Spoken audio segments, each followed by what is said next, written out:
Now resume the order of speakers, and I turn the floor over to Ukraine. Well, thank you, Mr. Chairman.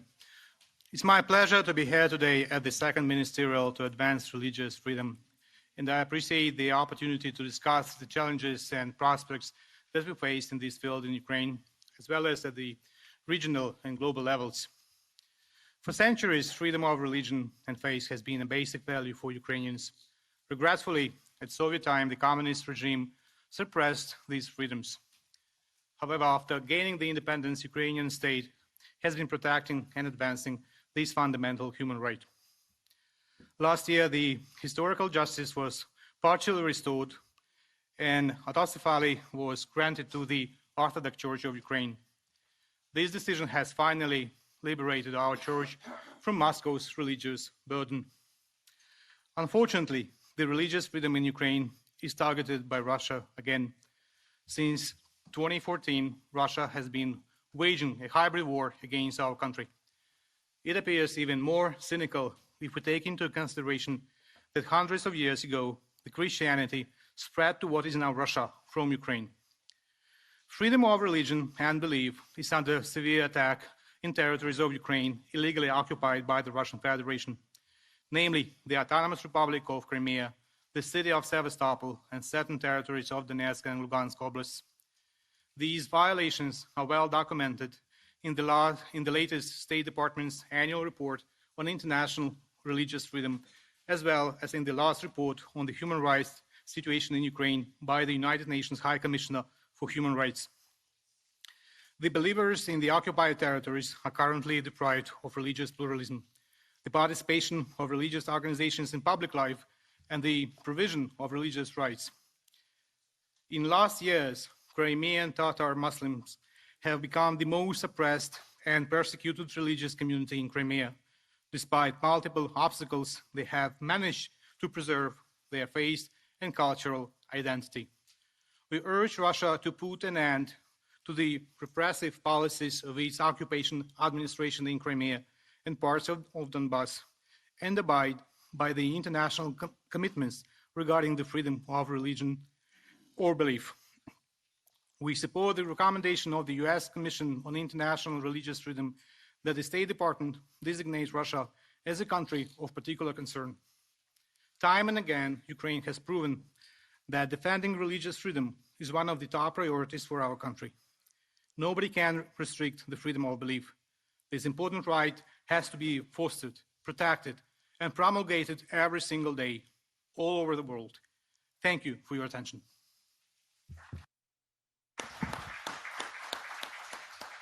Thank you. I now turn the floor over to Serbia. Thank you very much. It is a pleasure indeed to participate again in this high-level meeting in Washington, D.C., devoted to efforts to advance religious freedom. At the outset, allow me to express appreciation to Secretary Pompeo for his efforts to keep this issue high on the international agenda. I hope that today's conference will make a major contribution to promoting understanding and to strengthening the unity of the international community aimed at the protection and promotion of observance of the right to freedom of religion based on universal values. In the beginning, I would like to reaffirm the value of international standards relating to religious freedom. In this connection, I would like to commend the efforts of the Washington administration to contribute to the global efforts in this format, as well in the context of implementation of the Potomac Declaration and the Plan of Action. At international conferences, it is repeated time and again that human rights do not exist in a vacuum and that their concrete implementation poses true challenge. No doubt, it is even more often said that human rights are universal, indivisible, interdependent, and interconnected. In that sense, the observance of religious rights and freedom of religion is one of key indicators of the human rights situation in a particular country and an indication of the society's readiness to harmonize various cultural, ethnic, and religious identities. To this end, on behalf of the Republic of Serbia, I express our solidarity with the messages against religiously motivated intolerance, prejudice, and discrimination on any basis, including on the basis of religion, as well as our solidarity with the message against violence and hate speech. I am proud to say that the Republic of Serbia is a secular state which recognizes 7 traditional religious communities, having at the same time as many as 28 religious communities active in its territory under the law on churches and religious communities. Given that the majority of its population consists of Orthodox Christians, I would like to underline that this year is a particularly important one for the Serbian Orthodox Church, as it marks 800 years of its autocephaly. It is also important to say that the Republic of Serbia is fully committed to ensuring the exercise of freedom of religion in all life domains. This is done through full compliance with the letter of the law, but also by respecting all international norms and standards existing in the field of religion, considering the right to freedom of religion and belief to be a fundamental human right. These rights pertain to both performing religious rites in private or in community with others within particular churches and religious communities, and the relation with other churches, religious community, and state bodies. Sadly, this does not reflect the situation in our southern province of Kosovo and Metohija, which has been under the administration of the United Nations since the beginning of 1999. There are no positive news to be reported on this context since I spoke before you here last year. In Kosovo and Metohija, persons belonging to the Serbian community, Serbian church, and the Christian cultural and historical heritage have been victims to a nationalist ideology aiming to create an environment that is ethnically, culturally, and religiously homogeneous.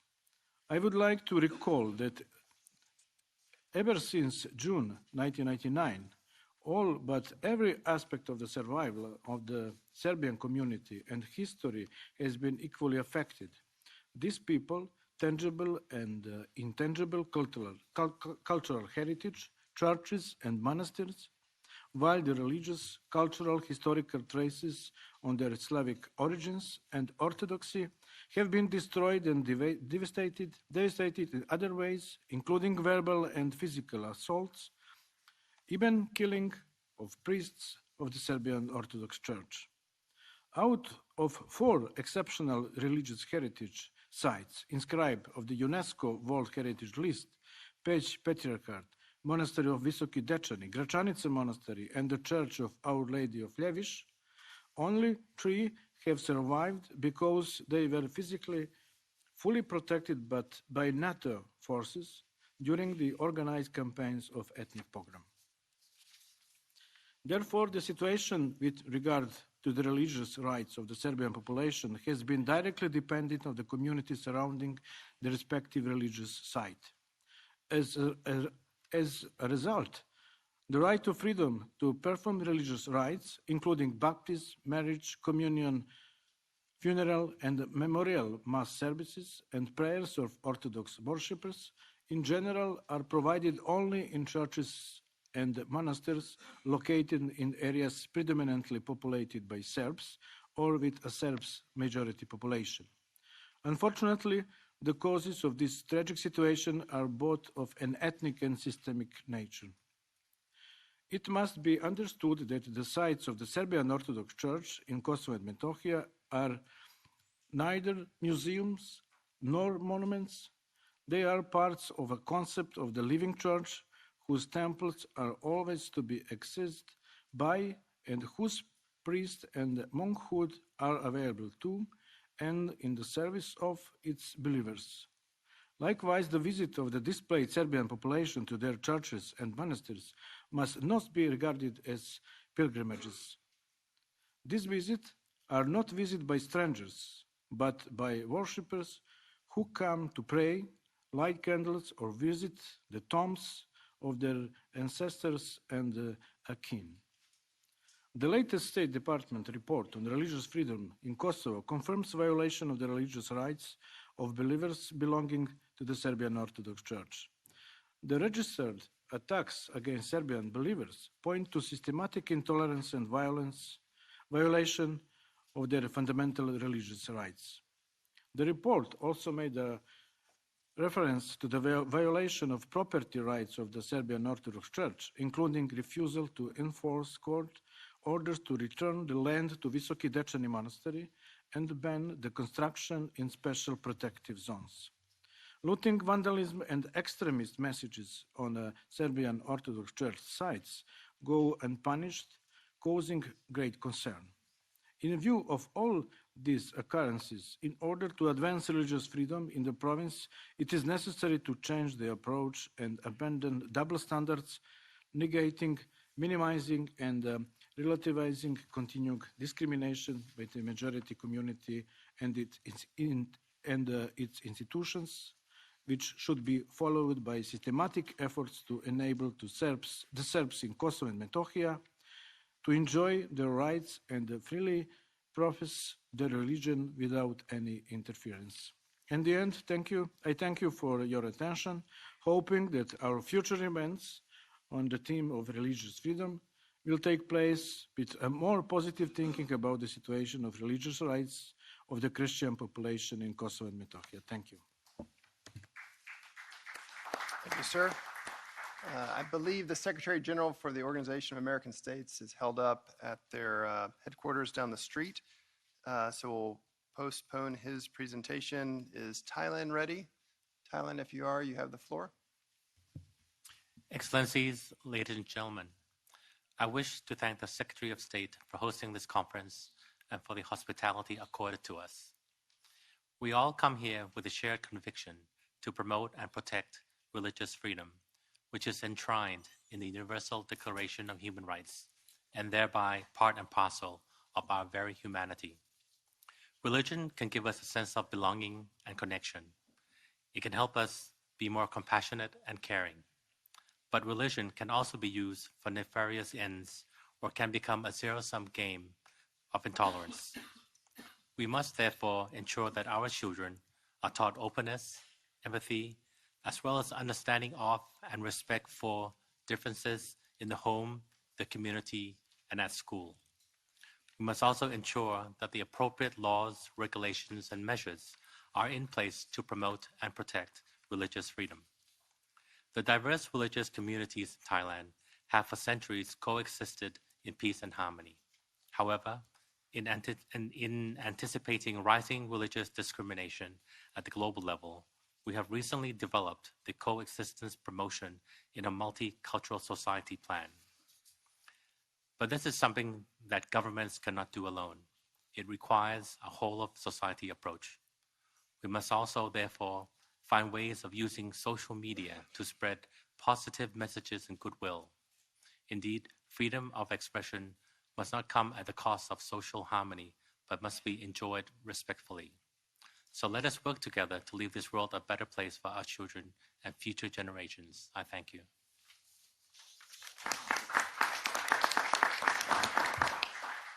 Thank you, sir. I give the floor to Brazil. Senhoras e senhores, o Brasil tem a honra de participar deste encontro. Ladies and gentlemen, Brazil is pleased to participate in this ministerial in which we are united to fight religious persecution against individuals based on its convictions or religious devotion. In this meeting, we wish to remember all of those who have been a target of abuse just for declaring their faith, and many killed. Most of these victims should live in our hearts and minds, not only as a sign of respect, but also as a warning as to the nefarious consequences that hate, intolerance, and prejudice can cause if they are not duly combated. Religious freedom is in the center of all public policies in Brazil, which has joined the group of countries that the UN resolution proclaimed 22 August as the International Day for Fighting Religious Persecution. In the same spirit, on 21 January, Brazil celebrates the official day against religious persecution in our country. It is a crime to incite or cause religious persecution. There are fines, and in an attempt to combat disrespect to religious freedom, there is a sanctionable law that says the student can be absent on a day when his or her religion does not allow him to do that. Brazil has a very rich religious diversion, result of centuries of interactions between many cultures, and we believe that every religious expression should be equally protected, just like the freedom of not having a religion preference. At the same time, we believe it's not enough to protect the freedom of worship. It is also important to protect the freedom of expressing faith. The current administration in Brazil is seriously concerned with the continuous acts of intolerance and violence based for all religions and faiths. We are also concerned with the persecution against Christians in many areas of the world. It is no longer possible to accept the persecution and death of so many Christians in the world. In order to combat religious persecution, we need to fight narratives that promote hate and reject legislations that restrict religious freedom. However, these actions are not only in the hands of leaders. Religious leaders also play a pivotal role in terms of the influence they have in society. Brazil carries out actions promoting dialogue and cooperation towards peace. We believe in the strength of open, productive, and respectful dialogue, as well as education and human rights. I also take this opportunity to announce two great initiatives from the Brazilian government. We're going to institute a national committee on religious and faith freedom, and also within the Women's Ministry, we will create a national coordination geared towards promoting educational actions to ensure freedom of religion can be practiced, and will especially focus on African-based religions. I close saying that religious freedom is one of the deepest freedoms human beings should enjoy, because that means respecting your conscience. We hope this ministerial will trigger also the ability to reflect on the small actions that express a disdain for others' beliefs. Without respecting religious freedom, we will never be fully united. Thank you, ma'am. I'll now turn the floor over to the Secretary General of the Organization of American States. You have the floor, sir. Thank you very much. Dear friends, religious freedom is a human right, equal to other human rights. Crucially, one aspect of this human right that is often overlooked is the role of religious freedom in the construction of democratic values in an effectively free and equal society. The right to freedom of religion and belief is a human right with a strong normative basis that has been expressed in the principal international human rights documents in the world, and specifically in our hemisphere. Universal Declaration of Human Rights, 1948, Article 18. International Pact on Civil and Political Rights, Article 18. American Declaration of the Rights and Duties of Man, 1948, Article 3. American Convention of Human Rights, Article 12. Inter-American Convention Against All Forms of Discrimination and Intolerance of 2013. A secular state is essential for the guarantee of religious freedom because it establishes a reality in which diversity is guaranteed, with religious pluralism and respect for cultural particularities in a regime of coexistence. Religious freedom is incompatible with hate speech and discrimination. While the conscience of each individual must always be respected, The protection of the rights of others has led to the creation of limits. For example, the freedom of expression itself is formally restricted in Article 13.5 of the American Convention of Human Rights. The level of religious freedom in any given country is perhaps one of the most important indicators of democracy. If a person is not allowed to freely believe and express his or her religious belief, then there is no real democracy. The world does not face a clash of civilization, but a clash of ignorance sometimes. And so this is a good opportunity to launch and strengthen a positive human rights agenda that promotes religious freedom and peaceful coexistence. Religious freedom in our world, in our hemisphere, in our time, should not face obstacles. Our discussion shall not be one of a zero-sum logic or one that is guided by ignorance and fear, which often means the same thing. The defense of religious freedom should be synonymous with a culture of acceptance, diversity, and tolerance. Every human being has the right to exercise their own religion. However, no one has the right to impose their belief on others, directly or indirectly. Religious fanaticism accompanied with violence is completely unacceptable and contrary to the values of the inter-American system. I'm deeply concerned about the rise of anti-Semitism here and around the world. Anti-Semitism is exactly the opposite of the values and principles of religious freedoms that we are espousing and promoting today. Coincidentally, today is the 25th anniversary of the terrorist attack on the AMIA Jewish Community Center in Argentina, home of the world's sixth largest Jewish community. It remains the largest mass murder of Jews since World War II. If we want to defend religious freedom, we must confront and fight anti-Semitism and any other form of discrimination and intolerance. Hate, either manifested in words or deeds towards a person or another religion, is immoral. We must weaken hatred in its rhetorical state, and more so when it is translated into hateful crimes. We are far from immune to the voices and temptations that try to erode religious freedom. Effectively, fighting for religious freedom means fighting for democracy, for human rights, for stronger institutions, and a culture of respect and acceptance. The international community has a responsibility to promote religious freedoms and to counter any form of discrimination and xenophobia. There is absolutely no excuse for inaction. We congratulate the United States for bringing religious freedom to the forefront of the international agenda of democracy and human rights.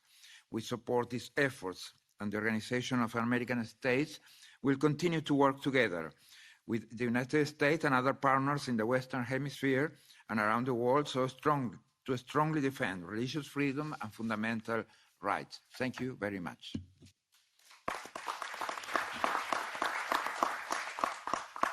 Thank you, sir. I now give the floor to Egypt.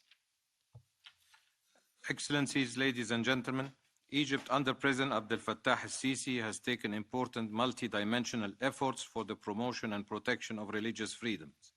From a traumatized society under the rule of the Muslim Brotherhood, Egypt has emerged as an example of tolerance and religious harmony.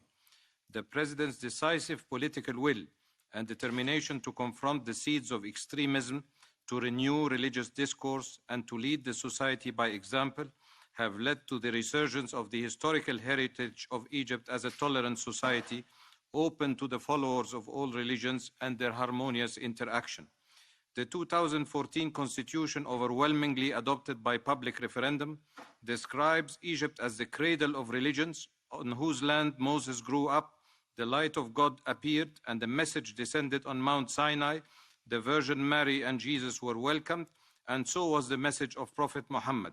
The Constitution affirms that freedom of belief is absolute and guarantees Christians and Jews autonomy in matters of civil status and religious affairs and in the selection of their religious leaders. President el-Sisi repeatedly stressed Egypt's commitment to religious freedom. In his remarks before the Second World Youth Conference last November, he affirmed that citizens have the right to worship what they want or even not to worship at all, adding that the state will not interfere in this matter. President el-Sisi also institutionalized a regular tradition of attending Mass at the St. Mark Coptic Orthodox Church in Cairo, the largest cathedral of the Middle East, together with the largest mosque in Egypt, were inaugurated on the same day in the new administrative capital last January. The government is also restoring its Jewish heritage, including the registration of 500 artifacts collected from several synagogues across Egypt. At present, there are 39 Coptic Christian members of parliament, the largest ever number since its establishment in 1866. The government restored more than 80 churches and affiliated buildings that were attacked and destroyed by Muslim Brotherhood members during the summer of 2013. Whereas some countries in the region collapsed or are suffering from painful instability, Egypt is racing against time to create a modern state in which everybody enjoys equal rights irrespective of religious affiliation. Ladies and gentlemen, we need to celebrate diversity and respect religious freedom for all. Key to such undertaking is non-selectivity in addressing the seeds, root causes, and manifestations of all types of extremism, as in purpose and effect they affect entire populations and groups and condemn them to inferior political and socio-economic status. We should stand united against those who harbor, finance, or assist extremists of all kinds, or propagate their ideologies, or facilitate their movement and the spread of their dangerous ideologies from one country or region to another. We should also address Islamophobia, which remains one of the potent forms of religious discrimination in today's world. In closing, let me reiterate our steadfast commitment to join with all of you to achieve religious freedom for all. I thank you.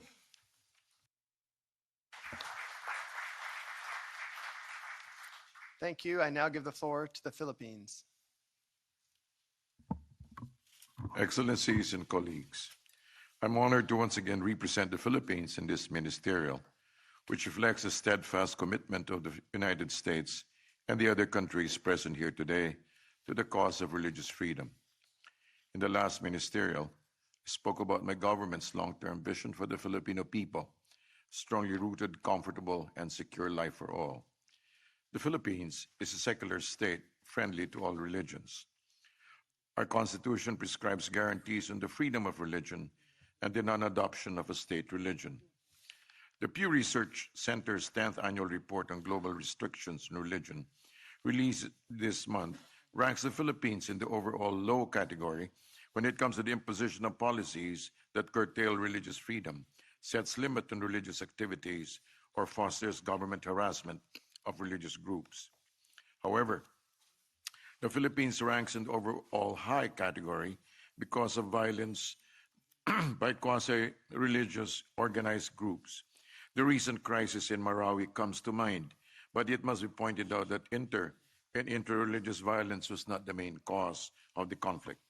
Evidence shows that membership in extremist groups was prompted by existing clan feuds, further exacerbated by the response of criminal networks against the government's drive to end illegal drugs and criminality.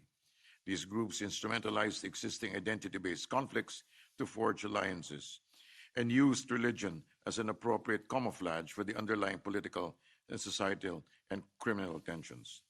The Philippine government is resolute in its objective of ending tribal conflict in the Philippines.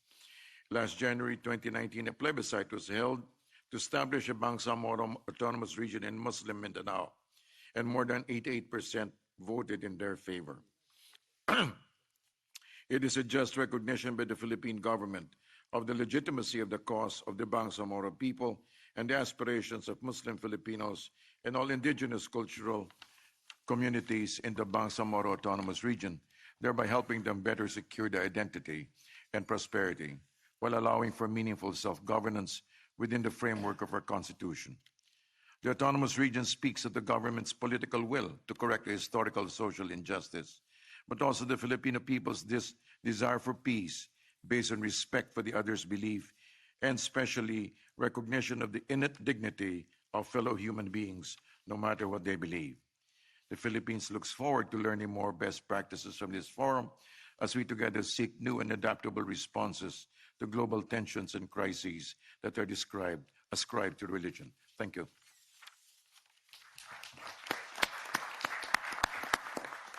Thank you, sir. I now give the floor to Germany.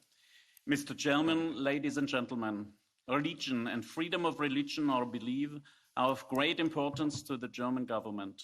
Creating the position of the Commissioner for Global Freedom of Religion, which I hold, was a conscious move by the German government to send a clear signal.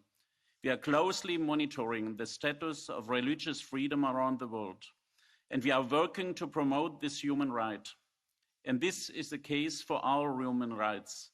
There are no first or second class human rights. We also see the huge potential that lies in working with religious communities. That is why we have developed a strategy on religion as a partner in development cooperation. At the heart of every religion is a peace message. That is why we have established a task force focusing on the responsibility religions have as regards peace. We extend our support and commitment to all religions and faith communities that pursue peaceful goals. We are committed to all the people in the world. A special focus of our work is on Middle East and North Africa. For example, northern Iraq, roughly €1 billion in the last 5 years to support Christian, Yazidis, Muslims, Shabak, Kakai, and so on. Ladies and gentlemen, we want to forge alliances because we are stronger together and more credible. Thank you. Thank you, sir. Now turn to the United Arab Emirates. You have the floor. Okay. In the name of God, the compassionate, the merciful. Ladies and gentlemen, peace be upon you. I am honored to address this unique gathering and to convey greetings from His Highness Sheikh Khalifa bin Zayed Al Nahyan. I also convey to you his enduring commitment to support your efforts to spread peace and humanity. The United Arab Emirates has been a leader in the region in adopting a civilized vision of a tolerant society, thanks in part to our founding leader, the late Sheikh Zayed bin Sultan Al Nahyan, whose life was an embodiment of the values of tolerance and the spirit of humanity. We continue to build upon this original vision by developing innovative approaches. In this context, His Highness Sheikh Khalifa bin Zayed Al Nahyan has chosen 2019 as the year for the UAE to celebrate and advance tolerance. Educational and cultural initiatives have been launched throughout the state to build bonds of friendship and community. The United Arab Emirates has become a hub for peacemakers around the world and for those who are committed to our shared responsibility to seed peace instead of war, love instead of hate, and harmony instead of discord. For this reason, Pope Francis and Grand Imam of Azhar, Sheikh Ahmed Al-Tayyib, were hosted by the United Arab Emirates to jointly sign the document on human fraternity for peaceful coexistence. They made a monumental step toward peace between religions to announce to all that the UAE provides a safe space based upon an enlightened and balanced civilizational vision that opens new vistas for dialogue and cooperation.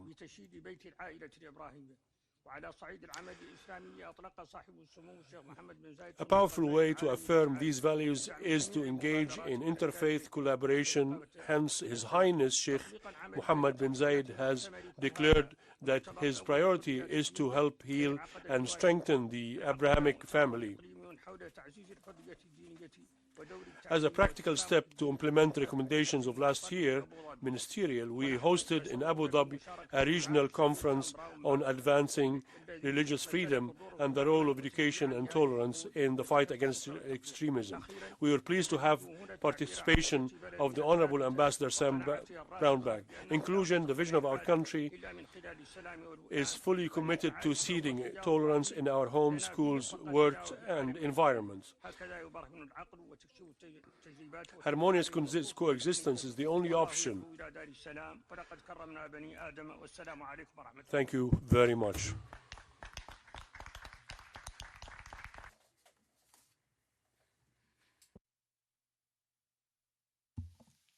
Thank you, sir. Now I'd like to call on Norway to take the floor. Thank you, Chair, and thank you for bringing together representatives of so many and so diverse groups and countries to discuss the promotion of freedom of religion or belief. Many of us, both this year and last year at the Ministerial, spoke about the fact that the overwhelming majority of the world's population live in countries with restrictions on the freedom of religion or belief. This year, I would also like to share with you some reflections on combining this concern with the political marching orders adopted by the UN in 2017, the Sustainable Development Goals. With the ambitious Agenda 2030, world leaders have pointed out the direction for all of us. Agenda 2030 is a sustainable development agenda, but it is also, at its heart, a human rights agenda. And if we succeed in understanding and implementing them in tandem, we are in a much better position to deliver real results at home and abroad. In a short intervention, I will just highlight one of the Sustainable Development Goals, education. Education is a source of independence, of social and economic progress, and of democratic participation. But also, education is of critical importance in addressing prejudice and outdated misconceptions. Good educational programs based on a human rights framework, inclusiveness, and gender equality can foster tolerance, citizenship, democracy, and respect for freedom of religion or belief. The central premise of the SDGs is the obligation to leave no one behind and to secure all people equality in rights and dignity while pursuing political and economic development. All human rights are equally important, interdependent, and universal. But the right to freedom of religion or belief is often seen as challenging and as an obstacle to the achievement of other human rights, be they the rights of LGBTI persons or women's rights, including the right to sexual and reproductive rights. This conflict need not exist. There are many important ways in which efforts to advance religious freedom may promote tolerance and non-discrimination for all groups and minority communities in any society. We must reject any notion of a hierarchy of rights.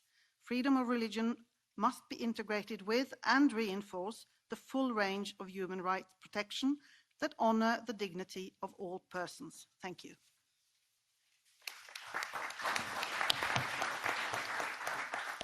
Thank you, Ambassador. I now give the floor to Latvia. Thank you, Mr. Chairman, and let me begin by thanking the U.S. State Department and Secretary of State for organizing and hosting this event. We still have a long way to go before the freedom of religion is respected, promoted, and protected globally without exception. Therefore, initiatives and events such as the high-level conference in Washington are always welcome and necessary for achieving progress.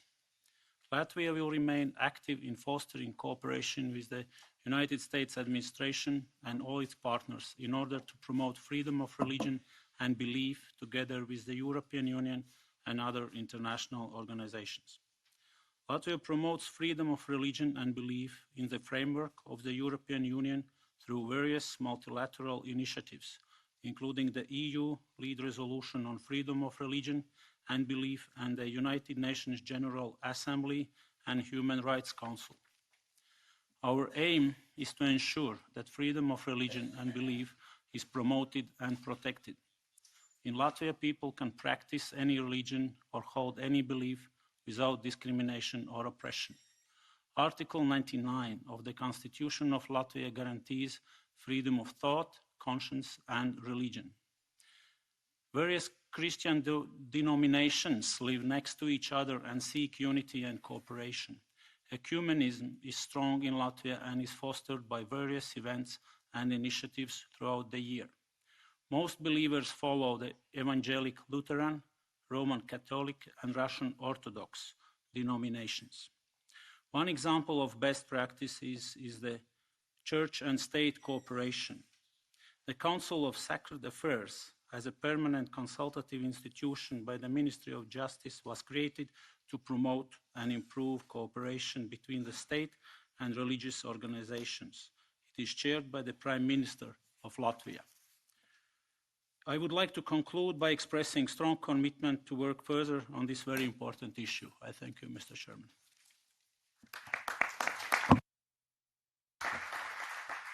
Thank you, sir. I now give the floor to Denmark. Ministers, Excellencies, ladies and gentlemen. First of all, let me commend our American host for organizing this ministerial and for leveraging this important agenda and the freedom of religion or belief. Freedom of religion or belief is and should not be a privilege of the few. It is a fundamental human right for every single individual on earth and on par with and interlinked with other human rights. Article 18 of the Universal Declaration of Human Rights and Article 18 of the International Covenant on Civil and Political Rights is our common ground for actions in times where freedom of religion or belief is under pressure globally and needs our attention. During the last 2 days, many NGOs have at this conference clearly demonstrated that an increasing number of people are subject to harassment, persecution, put in jail, or even killed for exercising their legitimate right to practice, question, or change religion, and to choosing not to believe altogether. That trends need to be reversed. Extremism, intolerance, and killing in the name of religion has become widespread. As we sadly saw in Pittsburgh synagogue shooting in October and last year, massacre in Christchurch and Sri Lanka this spring, it concerns all religions as well as non-believers. This needs to stop, obviously. Denmark launched an initiative on freedom of religion or belief in 2018, recognizing that it is not only when we pull together, that it's only when we pull together that we can make a real change. We gave priority to the mobilization around this important agenda. Thus, we welcome the opportunities to pursue this goal here in Washington at this annual Ministerial on International Freedom of Religion or Belief. An African proverb goes, if you educate a man, you educate an individual. But if you educate a woman, you educate a family. Queen Rania of Jordan once added, educate a girl and you change the future. Too often, patriarchal and conservative religious narratives deprive women of opportunities, limit their choices, and even put them at severe health risk. This is grossly unjust for women concerned, but it's also a loss for our entire societies. Linking freedom of religion or belief and gender equality is a key priority for Denmark. In March this year, together with Norway and United Nations and several NGOs, we launched an expert process which aims at identifying positive synergies between freedom of religion or belief and gender equality by focusing on a handful of sustainable development goals. Freedom of religion or belief is one of our key priorities for being a member of the United Nations Human Rights Council, and our hope is that our work for promoting freedom of religion or belief will feed in to thematic discussions next year, which gives us perhaps the possibility to avoid the traditional conflictual statements on this subject. For us, it's essential to cooperate with religious actors and civil society to prevent conflict and to enable reconciliation once damage is done. Also, we need support from religious actors to defend human rights defenders and persecuted religious minorities. Moderate forces from all faith communities must work together. Freedom of religion for all, by all, and everywhere should remain our common goal. Thank you very much.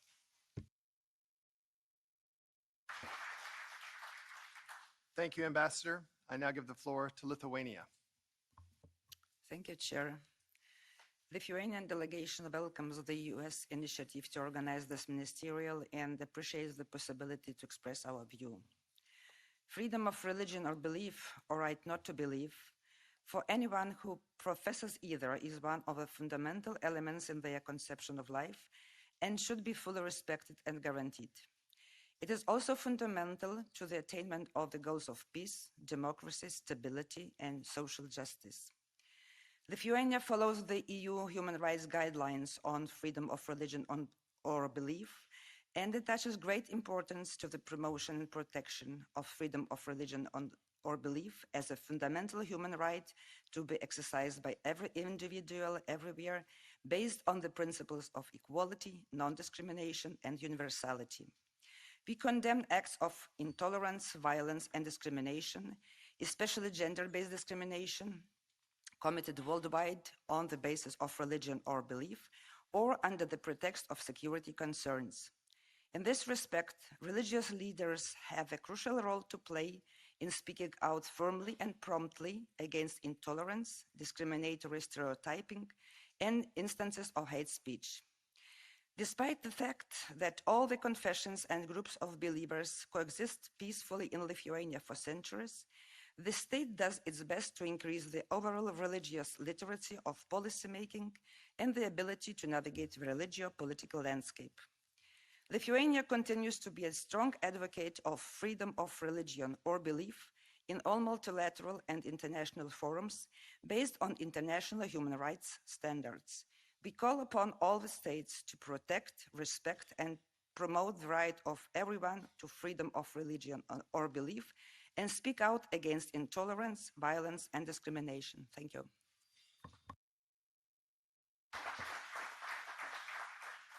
Thank you, Ambassador. I now give the floor to Spain. Muchas gracias. Thank you very much, and good afternoon. I would like to congratulate Secretary of State Mike Pompeo on his remarks this morning and on the success of this ministerial conference.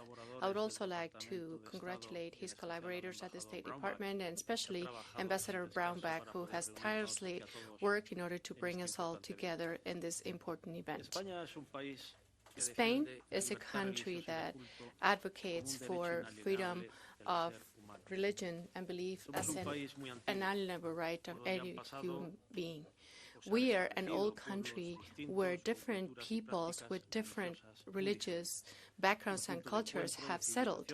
It's a point of encounter of all civilizations where the peaceful coexistence of all religions and cultures was not always easy. But when it was, it led to great strides in the areas of humanities, science, arts, and science. The interaction of cultures, when aimed at a common objective, always results in prosperity and richness, both at the intellectual and economic levels. And in my country, that interaction has given way to tolerance and the flexibility that's typical of its people, especially compared to other cultures and religions.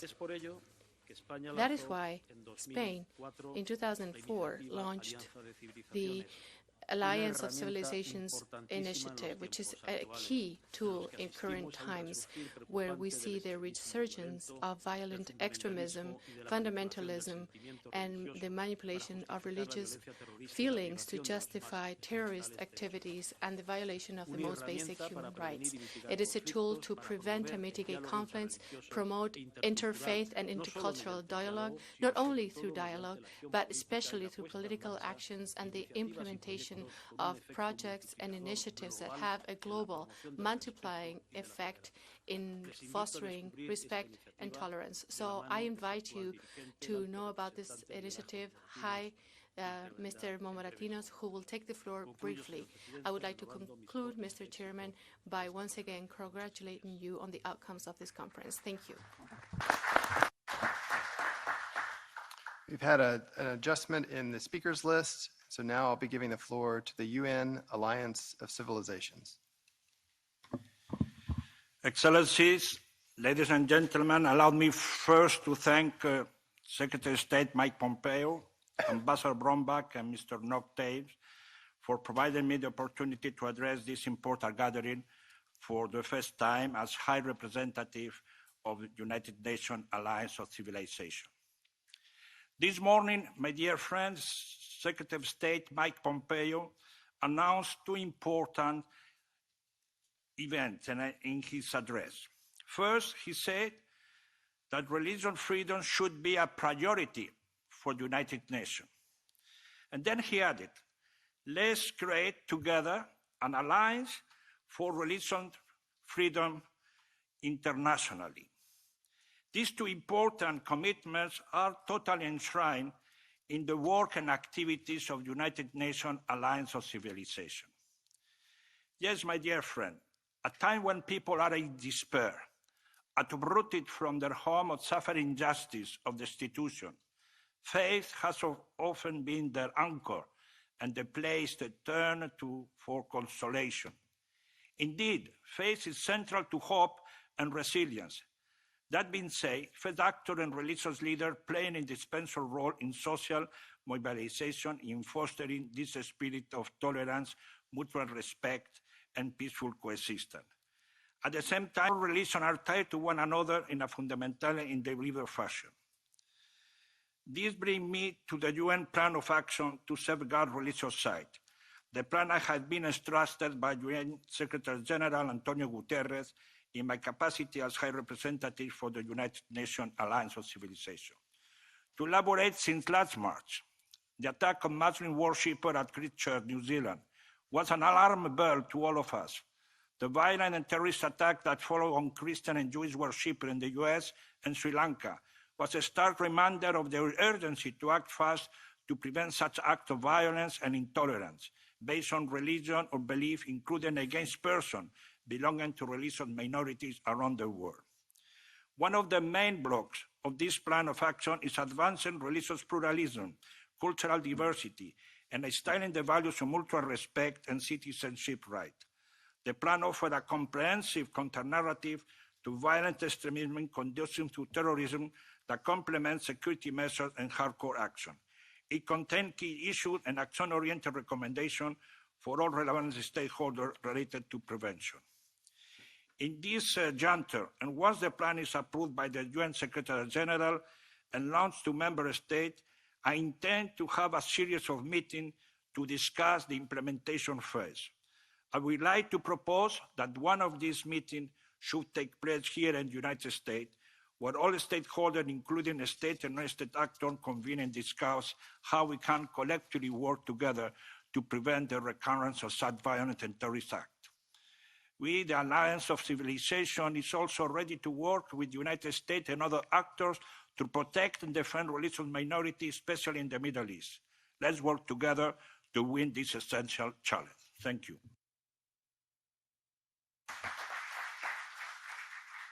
Thank you, sir. I now give the floor to Azerbaijan.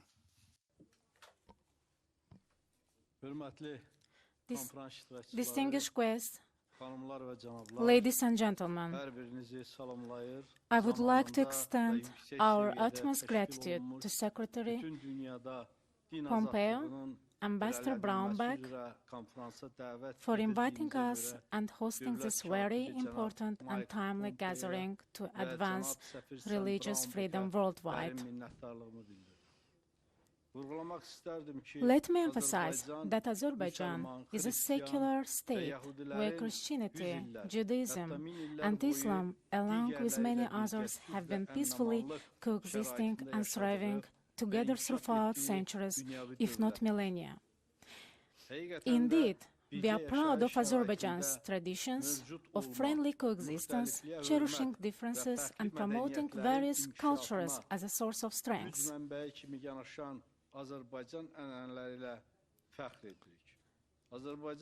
To reinforce these traditions, the government of Azerbaijan conducts consistent policy empowering religious communities to grow and prosper. Government of Azerbaijan, led by President Ilham Aliyev, allocates financial assistance on a regular basis to religious communities, helps to build and maintain their places of worship. It is a commitment of Azerbaijan to religious freedom that enables many new religious communities to find a fertile ground for development in Azerbaijan. In the last 10 years, the number of registered religious communities of Azerbaijan has tripled, reaching now 942, while the number of Christian communities increased fivefold. I am sure that by the time of the third ministerial, the number will be even much bigger than today.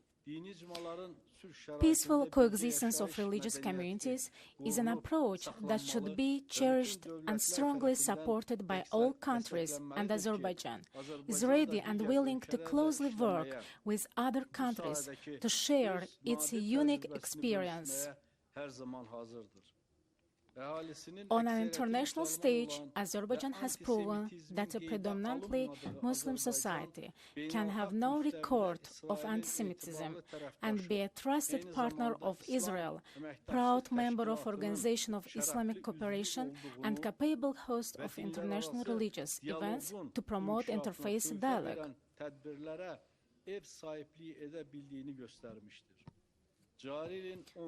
On 14-15 November of this year, my country will be hosting second Baku summit of the world religious leaders that will bring together hundreds of leaders from almost every corner of the world to discuss common challenges, enhance mutual understandings, and contribute to countering religious radicalism and violent extremism.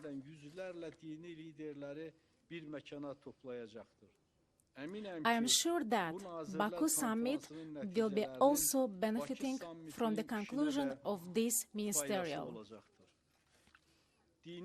As an international community, we have a moral obligation to ensure that religion serves the spiritual enrichment of our societies while preventing it from subordination to narrow political objectives.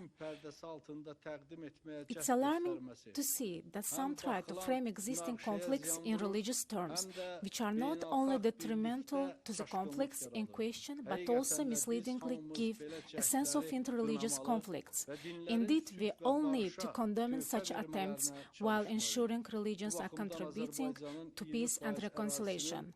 In this regard, we believe that both Christian and Muslim religious leaders have a positive role in resolving the conflict involving the occupation of Azerbaijan territories and helping 1 million of forcibly expelled innocent civilians to return to their homes. Despite the ongoing conflict against Azerbaijan, we have also Armenian Apostolic Church and its followers in Azerbaijan as confirmed by the State Department Religious Freedom Report.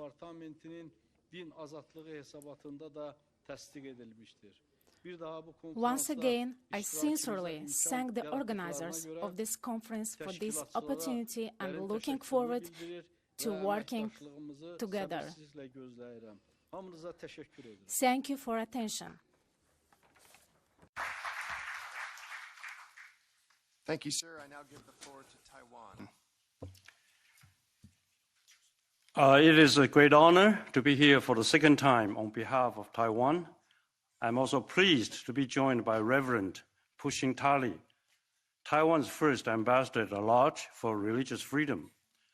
My Lady President Tsai Ing-wen made this special appointment to affirm Taiwan's strong commitment to promote religious freedom both at home and around the world. Taiwan was one of the first countries to actively answer the call of the first ministerial last year by hosting an international forum in Taipei this past March, a civil society dialogue on securing religious freedom in Indo-Pacific region. And more than 200 religious, NGOs, and opinion leaders, as well as officials from over a couple dozen countries attended the forum, marking it as the first of its kind in our area. Ambassador Sam Brownback also specifically came and gave the most inspiring and powerful keynote speech, calling for all nations to respect this universal and inalienable right. And also in this forum, Taiwan was proud to pledge $1 million to the State Department's International Religious Freedom Fund, supporting global efforts to eliminate religious persecution and stepping up our vital assistance to those who do not enjoy the freedom to practice their faith. President Tsai Ing-wen firmly believed that the religious freedom we thoroughly enjoyed in Taiwan is an integral part of our democratic way of life and one of the most important assets we can share with the international community. And that's why when Secretary of State Mike Pompeo not long ago highlighted Taiwan as a reliable partner, a democratic success story, and a force for good in the world, we could not agree with him more. So on today's momentous occasion, Taiwan renews its unwavering commitment to uphold fundamental human rights, human dignity, cultural diversity, and ultimate religious freedom. And we call all nations to join us. Thank you.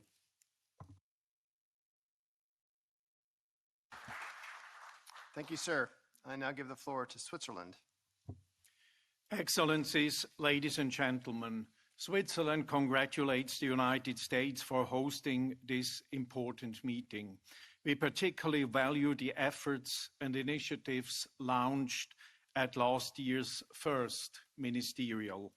Freedom of thought, conscience, religion, or belief, the freedom to practice one's faith, as well as the freedom of changing the religion or holding different religious or non-religious beliefs, is an important part of Switzerland's policies. Peaceful coexistence and mutual respect between different religious, linguistic, and cultural groups are part of our values. As a multicultural and multilingual society, Switzerland is particularly committed to promoting inclusive societies. This contributes to my country's stability and well-being. Religious freedom continues to be infringed across the world, and religious beliefs are used to justify certain practices that violate human rights, especially against women and vulnerable groups. My country is a host to many international organizations. It understands that joint efforts are needed to protect and promote religious freedom and prevent any form of religious intolerance, discrimination, and violence.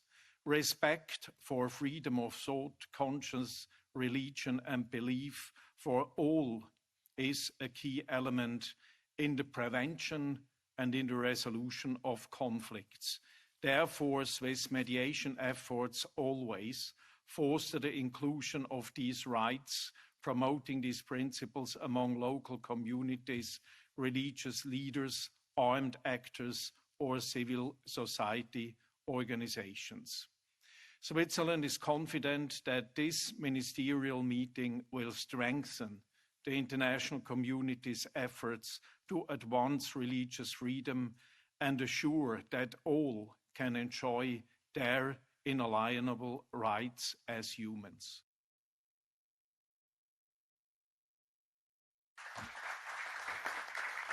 Thank you, Ambassador. I now give the floor to Albania. Mr. Chairman, ladies and gentlemen, on behalf of the Republic of Albania, I would like to thank Secretary Pompeo for the invitation to this ministerial by giving us the opportunity to discuss and exchange views on the freedom of religion as one of the fundamental rights and freedoms closely related to the protection and promotion of the human rights, security issues, and cultural diversity. The second ministerial, hosted by Secretary Pompeo, clearly demonstrates the strong commitment of the US government to end religious violence and combat religion persecution and discrimination, all of which are linked with sustainable development and democracy throughout the world. Albania firmly believes that the promotion of religious freedom remains a cornerstone of the fundamental rights of any human being. Interfaith harmony and religious tolerance should not be seen as a beautiful dogma, but as a pragmatic way of peaceful coexistence, which is exactly how it is considered in Albania. In this framework, allow me to highlight Albania's policy vis-à-vis religious freedom. Albania is a small country, but with a strong tradition in interreligious harmony. There are 5 religious communities in the country whose peaceful coexistence is also highlighted and praised by the Human Rights Council and other international organizations and bodies. Albania has an interreligious council, a body comprised of all 5 religion leaders. We are proud to say that this council was awarded last year by the Polish government for its effort to encourage and preserve interfaith harmony in the country. Albanian society is aware that this common value of religious harmony is something which needs to be protected and nourished each day. Therefore, we are providing an educational approach which respects community with different religion affiliation, so that dialogue and cooperation might be further promoted and strengthened. To this effect, the government of Albania has included specific curricula in the Albanian school system to provide youth with a proper knowledge on the culture of regions. Respect for human rights, including religious freedom and expression of thoughts, is a prerequisite of a country's social and economic development. Therefore, Albania has invested tremendous time, energy, and resources in building a regional network of coordinators and institutions focusing on countering violent terrorism. Albania is and will always be a solid international partner for protecting and promoting freedom of religion and freedom of belief as the backbone of the human rights freedom. Thank you. Thank you, Ambassador. I now give the floor to Portugal. Thank you, Mr. Chairman. Like others, I would like to start by thanking the United States and the State Department in particular for hosting this timely event and to congratulate you on the evident success of this second round of our meeting. Portugal tem uma longa tradição de diálogo. Portugal has a long-standing tradition of intercultural and interconfessional dialogue and therefore attributes the greatest importance to religious liberty rights, including the right to not practice any religion. Our Constitution, its 41st article, enshrines the liberty of conscience, religion, and faith, which defends the principle that liberty of conscience, of religion, and worship cannot be violated, and nobody can be persecuted. And the Commission of Religious Freedom is composed by 11 members of different religious denominations in Portugal and representatives appointed by the Ministry of Justice. Based on a joint proposal by this Commission and the High Commissariat for Migration, the Assembly approved unanimously on June 21st a draft resolution trying to establish the 22nd of June as a national celebration holiday for religious freedom and interreligious dialogue. It should be used as a means for social cohesion, participation, and integration of migrants and minorities. The High Commissariat for minorities has been playing an essential role in that sense, especially through a work group for interreligious dialogue constituted by 14 religious communities. Portugal is incredibly concerned with the number of violations and abuse against human rights, including religious freedom in many communities. We condemn such acts, and these are attributed many times to minorities.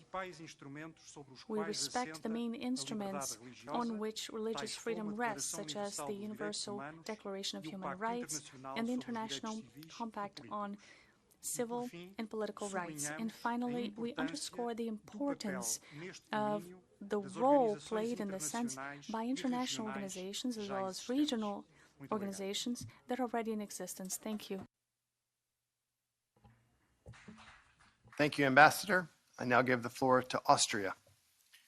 Mr. Chairman, Excellencies, ladies and gentlemen, thank you, Mr. Chairman, to you and to Ambassador Brownback and to Secretary Pompeo for convening this conference, this important conference again here in DC. Austria highly values and protects freedom of religion or belief. Austrian high courts and the European Court of Human Rights guarantee that freedom of religion or belief and other human rights are kept in balance and remain unviolated. Working towards reinforcing a cohesive society, Austria emphasizes the role of education to combat discrimination, intolerance, and extremism. In the framework of the Dialogue of Religions, Austria set up an interreligious dialogue platform in 2014, encompassing representatives of all 16 recognized religious and faith communities in Austria. In October 2015, a joint declaration on combating the abuse of religion to justify violence was adopted unanimously. In order to address new forms of anti-Semitism, target group-specific measures within migrant and refugee communities remain at the center of Austria's integration policy. Moreover, Austria has had a pioneering role recognizing Muslims as a religious community. The Islam law was passed already in the time of the Habsburg monarchy in 1912 and was updated recently in 2015. It defines rights and obligations for Islamic religious communities, for instance, pastoral care in state facilities like hospitals or prisons. Freedom of religion or belief also constitutes a foreign policy priority for Austria, both at the bilateral and the multilateral level. Thus, the promotion of tolerance and non-discrimination was one of Austria's focus areas during her OSCE chairmanship in 2017. In this context, Austria is aware of her special historic responsibility and has repeatedly affirmed a zero-tolerance policy against any form of anti-Semitism. More specifically, as EU presidency in the second half of 2018, Austria led the interior ministers of the 28 EU member states to adopt a first-ever declaration of the EU Council on the fight against anti-Semitism and on securing Jewish life in Europe. To conclude, I would like to underline once more that freedom of religion or belief is a universal human right that we need to promote jointly. It must not be a privilege for the few, but a right belonging to every individual on the globe. Thank you for your attention. Thank you, Ambassador. Now I give the floor to the Marshall Islands. Excellencies, ladies and gentlemen, on behalf of the Republic of the Marshall Islands, I wish to thank Secretary of State Mike Pompeo for hosting such an esteemed group of like-minded leaders. The Republic of the Marshall Islands is pleased to be invited to this important forum, and we join and affirm all 9 of the outcome statements. Freedom of religion is an important pillar of our own national constitution and Bill of Rights, but it is also embedded as a universally recognized global human rights standards. Since the arrival of the first missionaries on our shores in the 1800s, our people have enjoyed religious freedom. There are over 15 different religious denominations in the Marshall Islands, including Muslims, that coexist peacefully. But as we have learned from our brothers and sisters in New Zealand, coexistence does not guarantee freedom from religious extremism. All societal actors must band together and work diligently and proactively to protect our people from extremism and religious persecution. Our actions today will determine the future of peace, stability, and prosperity for our countries. In our own Pacific Island nation, freedom of religion and religious tolerance is not just a legal concept, but also a visible reality. We join the wider concern that religious principles have been abused to promote violent extremism and that places of worship have been targeted. We heard moving testimony from some of the survivors of these atrocities in places such as Philadelphia, San Diego, Sri Lanka, and closer to my home country, New Zealand. Let us all mark August 22 as a day to remember and to remind ourselves that we must guarantee and protect religious freedom for all. We also remain concerned regarding particularly severe restrictions upon religious freedom as expressed in the outcome statements on Myanmar, Iran, and People's Republic of China. Our country has assisted in providing safe haven for those who avoid religious persecution, such as the Uyghurs. All of us, irrespective of size, can help do our part. In particular, we remain concerned regarding threats to human rights defenders, including those named in these document statements. We have affirmed the UN Declaration on Human Rights at its 20th anniversary last year, but more has to be done to turn political commitment into action. The goals of human rights defenders are a key pillar of any society which seeks freedom, including freedom of religion, and which is committed to tirelessly working towards the achievement of basic human rights, no matter the hurdles. To conclude, I reaffirm the Marshall Islands' commitment to religious freedom, and we will continue to do its part to ensure that protection and advancement of religious freedom in our region and worldwide.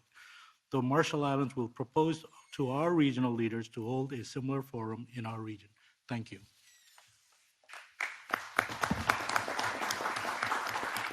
Thank you, Ambassador. I now give the floor to Burkina Faso.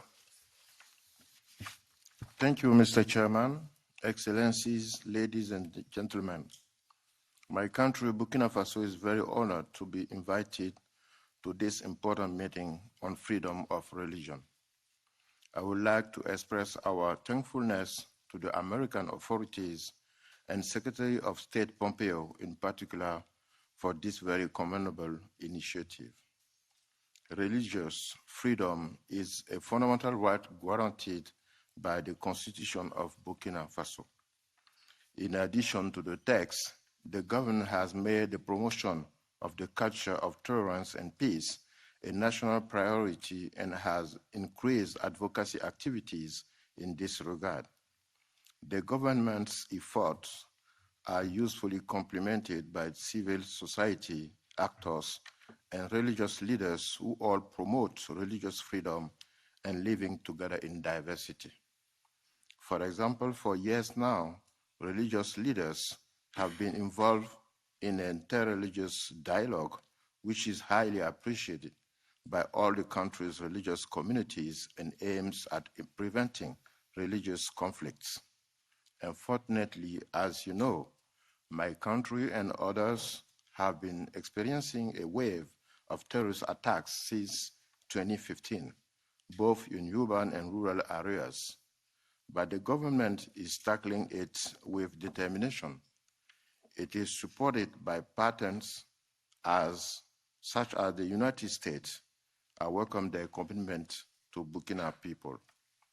In recent months, terrorist groups have increased attacks on places of worship and religious leaders, killing several peoples with the aim of undermining this much loved and exalted cohesion between religious communities. Fortunately, these communities have understood the situation and, following the government's lead, regularly call on their members not to give into this new terrorist strategy of dividing population on the basis of religion. Since the government of Burkina Faso is aware of that, the promotion of religious freedom is a guarantee of social cohesion. It will continue its efforts in this perspective in synergy with the other actors. So in this regards, we ask for your assistance to stop terrorism, a form of persecution of religious freedom. Thank you very much.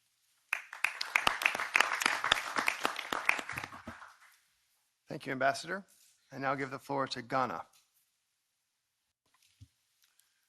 Thank you, Mr. Chairman. Ghana is privileged to make an input at this conference. Ghana's population is 58% Christian, but the country is a secular state. And religious freedom, like other freedoms, is guaranteed under Article 5 of the Constitution. And with that, we have managed to keep ourselves, as it were, devoid of any kind of religious conflict, because we do respect the fact that religious freedom is a fundamental right. And we protect this, besides what is in the Constitution, by also having a Minister of State in the government whose responsibility is to ensure that the guarantees under the Constitution are respected. That said, we stand in solidarity with all those people who have suffered under one kind of religious suppression or the other. Mr. Chairman, if religious freedom is an idea that we all subscribe to, as most delegates have said, then we also have to subscribe to the idea that religion is essentially a contract between an individual and that individual's God. That being so, then protecting individual religious freedom ought not to be a problem. But it is a problem, and that is why we are here today. And we would want to submit that to be able to sort out that problem, we have to agree that by the time we rise out of this particular conference, we would undertake, one, to refrain from using religion as a potent index of identification and discrimination. We ought to refrain from using religion as a weapon of political positioning and suppression. We need to undertake to refrain from using religion as a vehicle for economic dominance. Because we do believe that it is a combination of these that have made it very difficult for all of us to agree to respect individual religious freedoms. And therefore, if we make these our charge, and we make it a charge that we are prepared to keep, I'm quite sure when we come back next time, we shall be celebrating advances that we have made insofar as religious tolerance is concerned.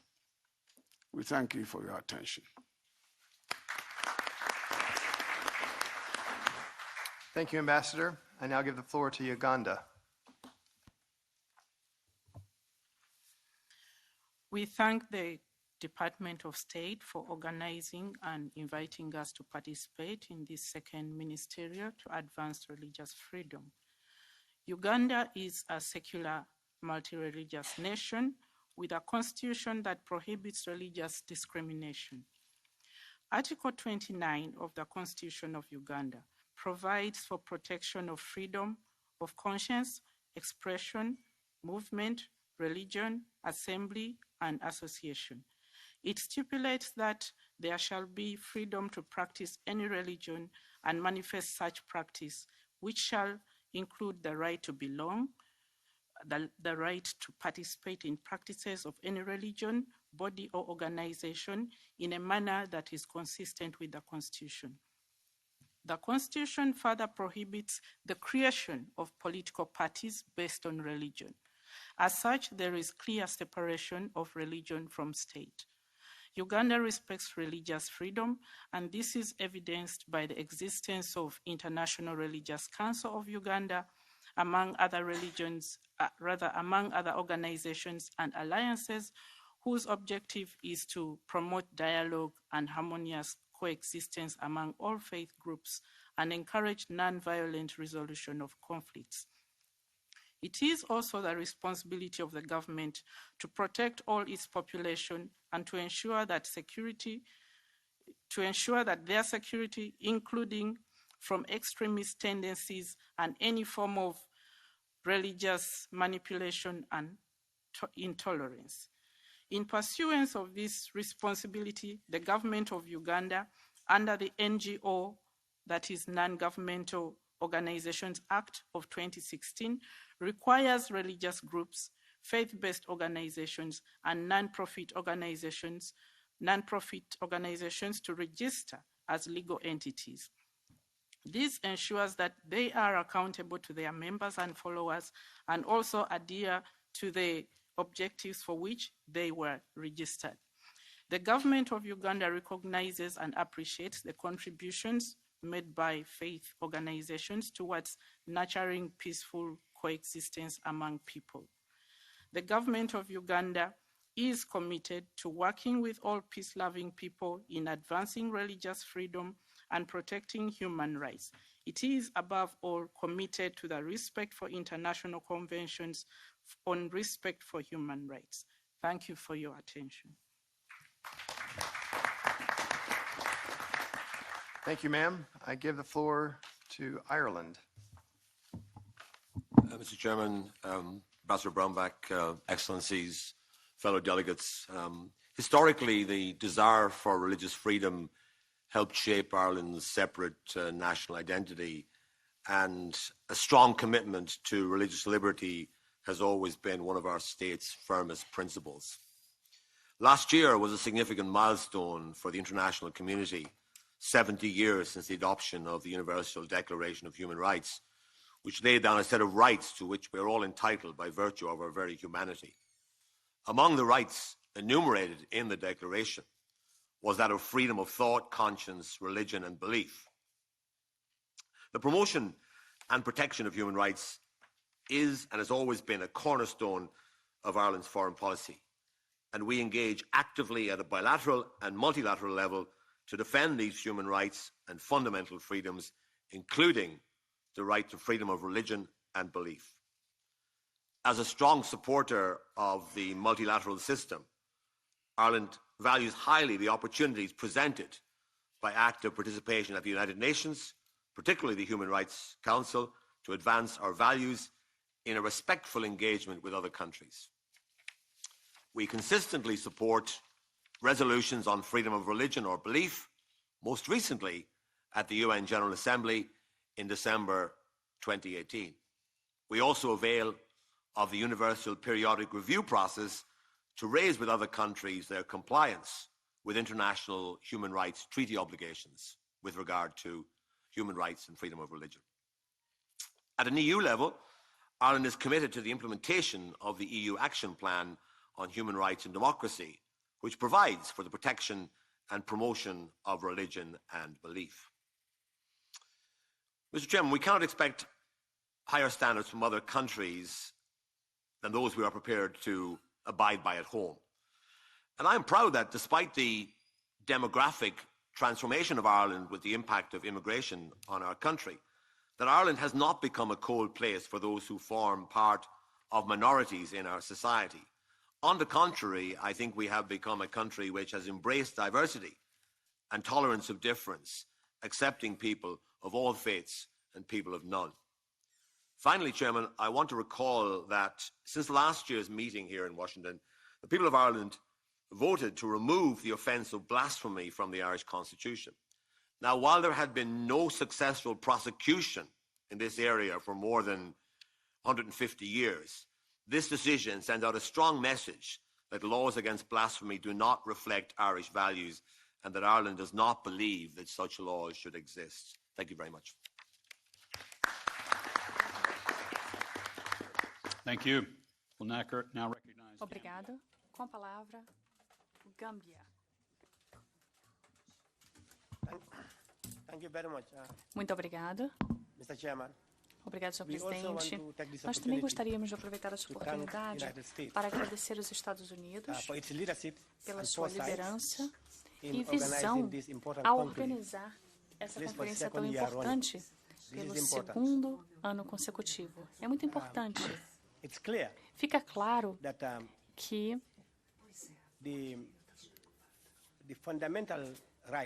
que os direitos fundamentais e liberdades fundamentais, inclusive a liberdade religiosa, estão consagrados nas nossas religiões, inclusive nos principais instrumentos. And yet, millions of people are still being persecuted in plain sight, even as we speak in this room. One of the graphic examples is the Rohingya people, who are being severely persecuted simply because of their belief, among many other groups. So we believe in the 21st century, this should not have a place in the world. My country is a secular state.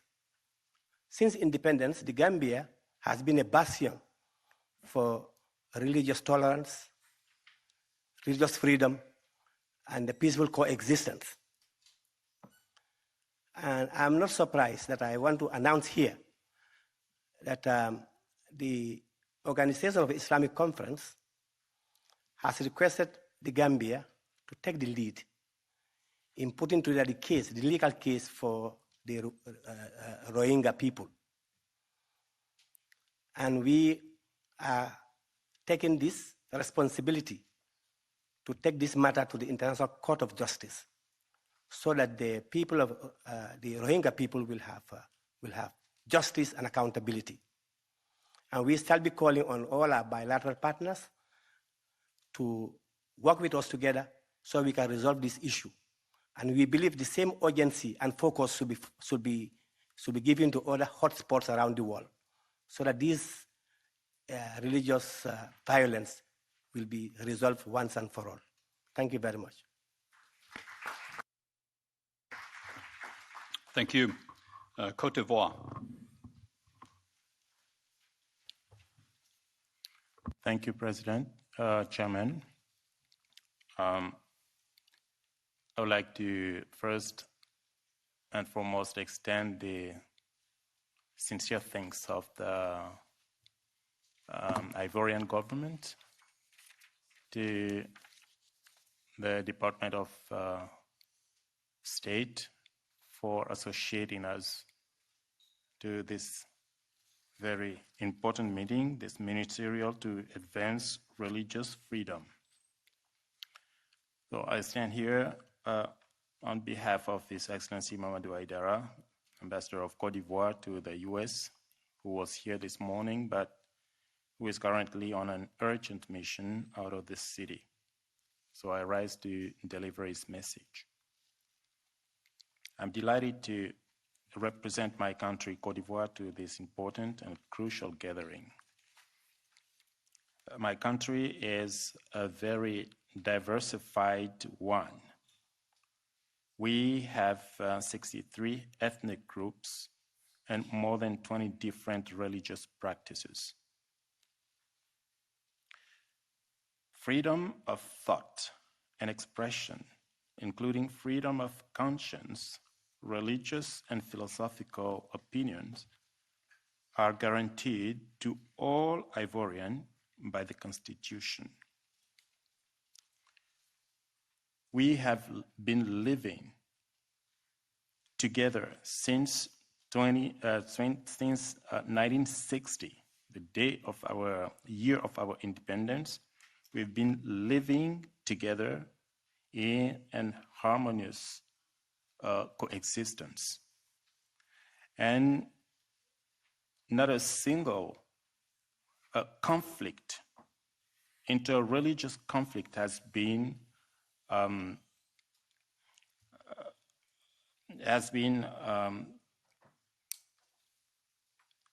noted since 1960. So we can say that in our DNA, there is this ability to live together with different religions. So our freedom and religion, freedom of religion is self-regulated by our diversity and an interfaith commission composed of all representatives of different religions. So Côte d'Ivoire supports any initiative aiming at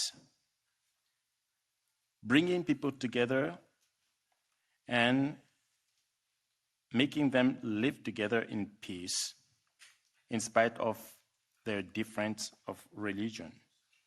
Thank you very much for your attention.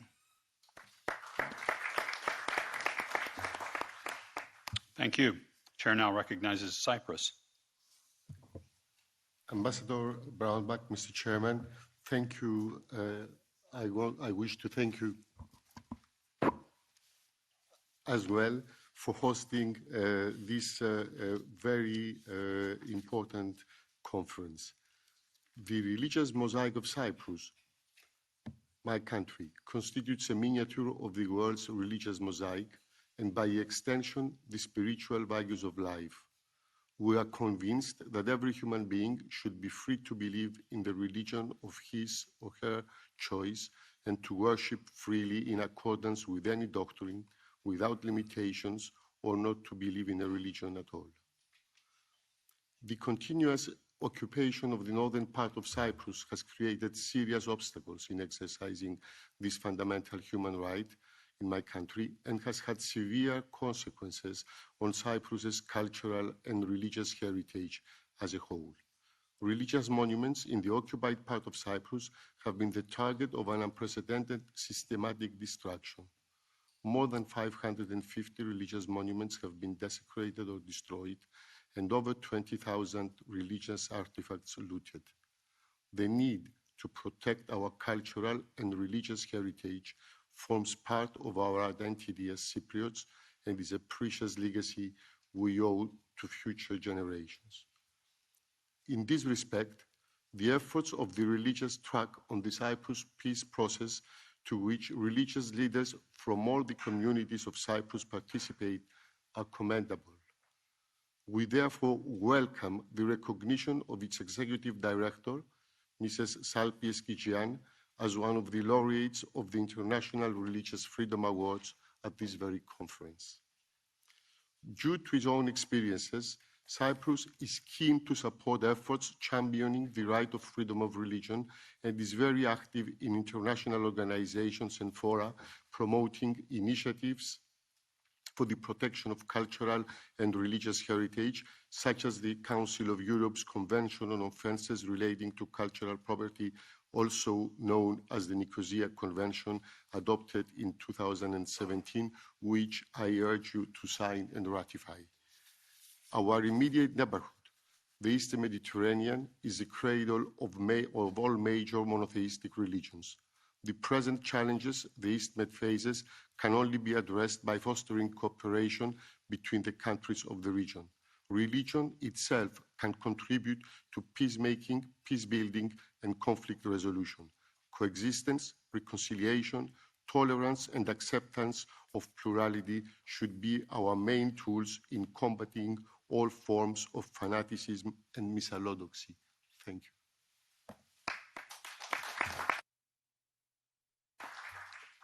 We'll now recognize Australia.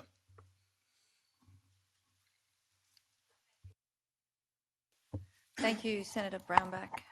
Excellencies, ladies and gentlemen, Australia thanks the United States for hosting this second Ministerial to Advance Religious Freedom. As a very proud multicultural nation, freedom of religion or belief is an inherent part of Australia's national identity. We firmly believe that all people should be free to choose their religion and be entitled to express and practice their beliefs without intimidation or interference, consistent with international human rights law. The right to freedom or thought, conscience, belief, and faith makes our societies richer, deeper, and ultimately more compassionate. On the 22nd of November 2017, the Australian government appointed an expert panel to examine whether Australian law adequately protects the human right to freedom of religion. The expert panel's report on this religious freedom review concluded that there is an opportunity to further protect and better promote freedom of religion under Australian law and in the community.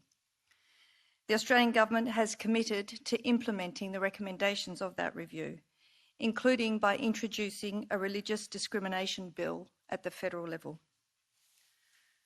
Promoting freedom of religion or belief is also a priority of Australia's Human Rights Council membership. Australia continues to advocate for individuals in all countries to enjoy this fundamental human right in line with international human rights law. We have done this consistently in the UN Human Rights Council, but also through government-to-government engagement, collaboration with civil society, and the provision of development assistance. Australia considers all human rights to be universal, inalienable, and indivisible. Building respect for all human rights into the fabric of society ensures our community's peace and prosperity. This ministerial is a valuable opportunity for civil society, governments, international organisations and other stakeholders to come together to explore how best to promote and protect the human right to freedom of religion or belief. Australia looks forward to continuing to cooperate with you all to ensure the human rights of all people, including the right to freedom of religion or belief, are protected around the world. Thank you. Thank you. Chair now recognizes Paraguay. Gracias, Presidente. Nuestro reconocimiento. Thank you, President. Thank you, Chair, and our recognition to the United States and the Department of State on organizing this conference and on your hospitality in convening the second ministerial meeting. The Republic of Paraguay, in its national constitution, guarantees the freedom of religion and recognizes the rights of people to choose and practice their religion of their choice with no kind of limitation or discrimination.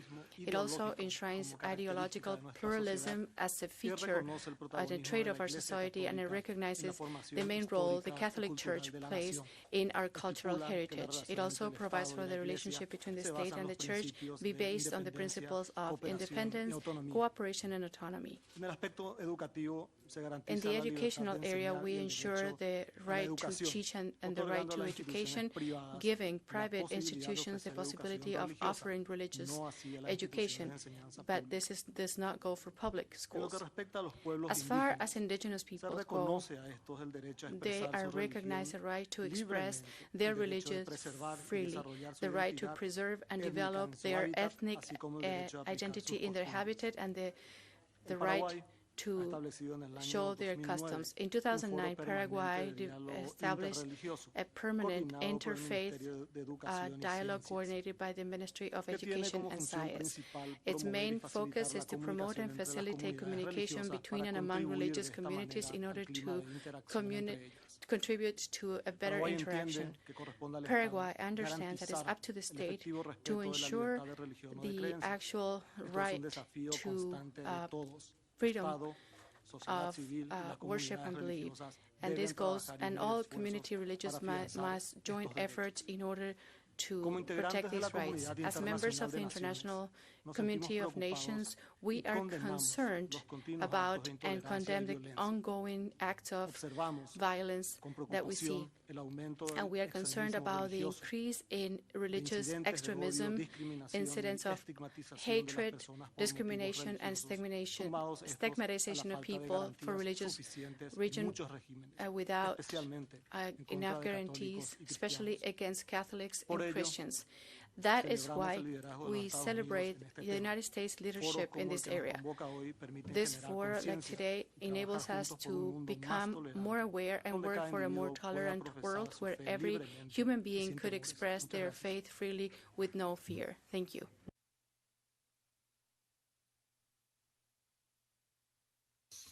Thank you. Chair now recognizes Ethiopia. Thank you, Chairman. Excellencies, ladies and gentlemen, I would like to thank Secretary of State Mike Pompeo for inviting us to attend this high-level religious freedom conference. Religious freedom is amongst the most important human rights. We learned that the United States Constitution recognized the importance of religious freedom so much that the First Amendment to the United States Constitution was written to guarantee of religious liberty, among others, and prohibit governments from interfering in the free exercise of religion and establishing religion. We believe this has contributed a lot in building strong democratic and peaceful society and in bringing prosperity to the United States. Ethiopia has been giving due attention to religious freedom as one of the first ancient countries in the world that welcomed Christianity, Muslim, and Judaism from their countries of origin while maintaining harmoniously homegrown traditional beliefs. Ethiopia has a long history of coexistence among different religious groups. Anyone can exercise his or her religious faith without objections or interference from the other. Even in the course of history, we have witnessed when people from one religious faith protecting and giving shelter to others. However, we also had challenges at different stages, and therefore such global partnership and solidarity is very important. In line with our long tradition, the current Ethiopian constitution guarantees religious freedom. Our new Prime Minister, is also committed to promoting interfaith and intrafaith dialogue among religious groups. He has made significant breakthroughs in bringing together different faiths to harmoniously work together in serving their followers. Ethiopia is committed to work with you all of you, to promote coexistence and tolerance amongst the followers of different religious beliefs, as well as the right to individuals to practice their religion. We believe this kind of ministerial is very helpful to amplify the awareness among the societies and governments in advancing religious freedom. On behalf of the government of Ethiopia, I would like to express our strong solidarity in ensuring freedom of religion. I thank you.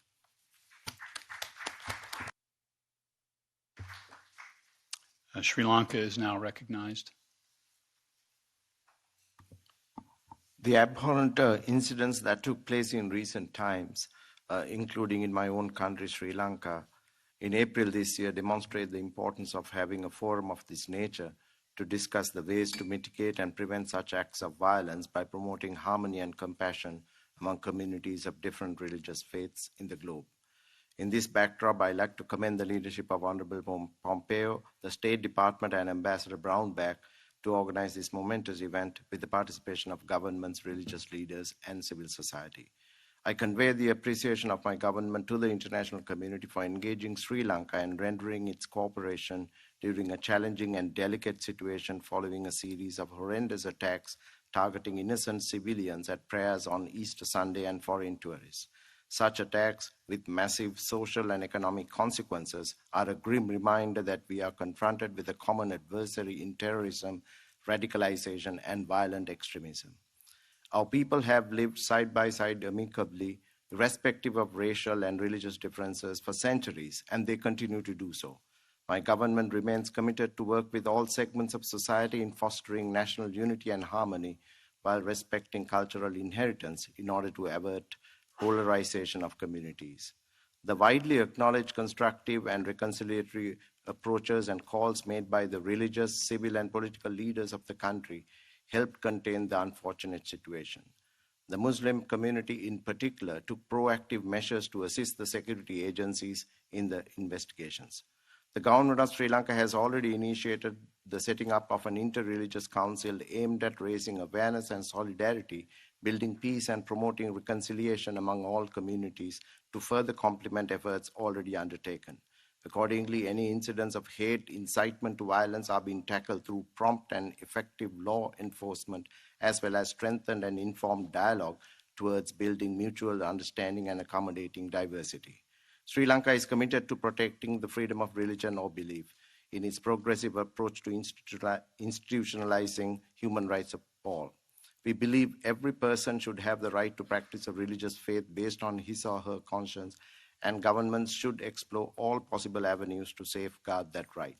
This is an important conference to share and learn from different experiences and best practices and use them as appropriate to further promote harmony among the multi-ethnic and multi-religious communities in Sri Lanka. We deeply appreciate all those delegates who referred to Sri Lanka with expressions of sympathy, understanding, solidarity, and support. Please help us by visiting the beautiful, historical, and diverse and now safe Sri Lanka, as that will help us to improve the livelihoods of our people and business confidence in the island. This is how we can together defeat extremism, terrorism, and further bring our communities closer by solidifying the multi-religious freedoms in Sri Lanka.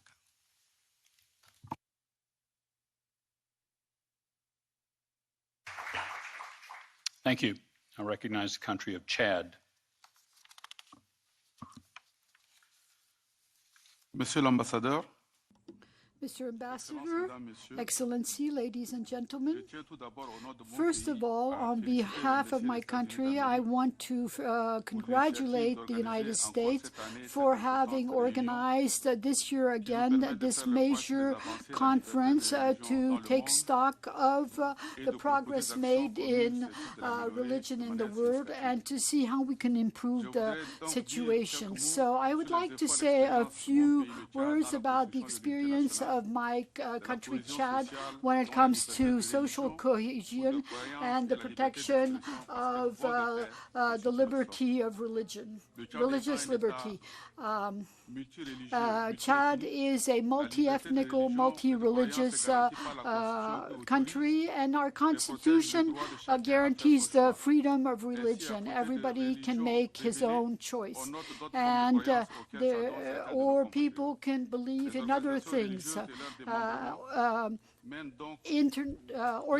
Religious organization can carry out freely their activities in Chad, and the constitution guarantees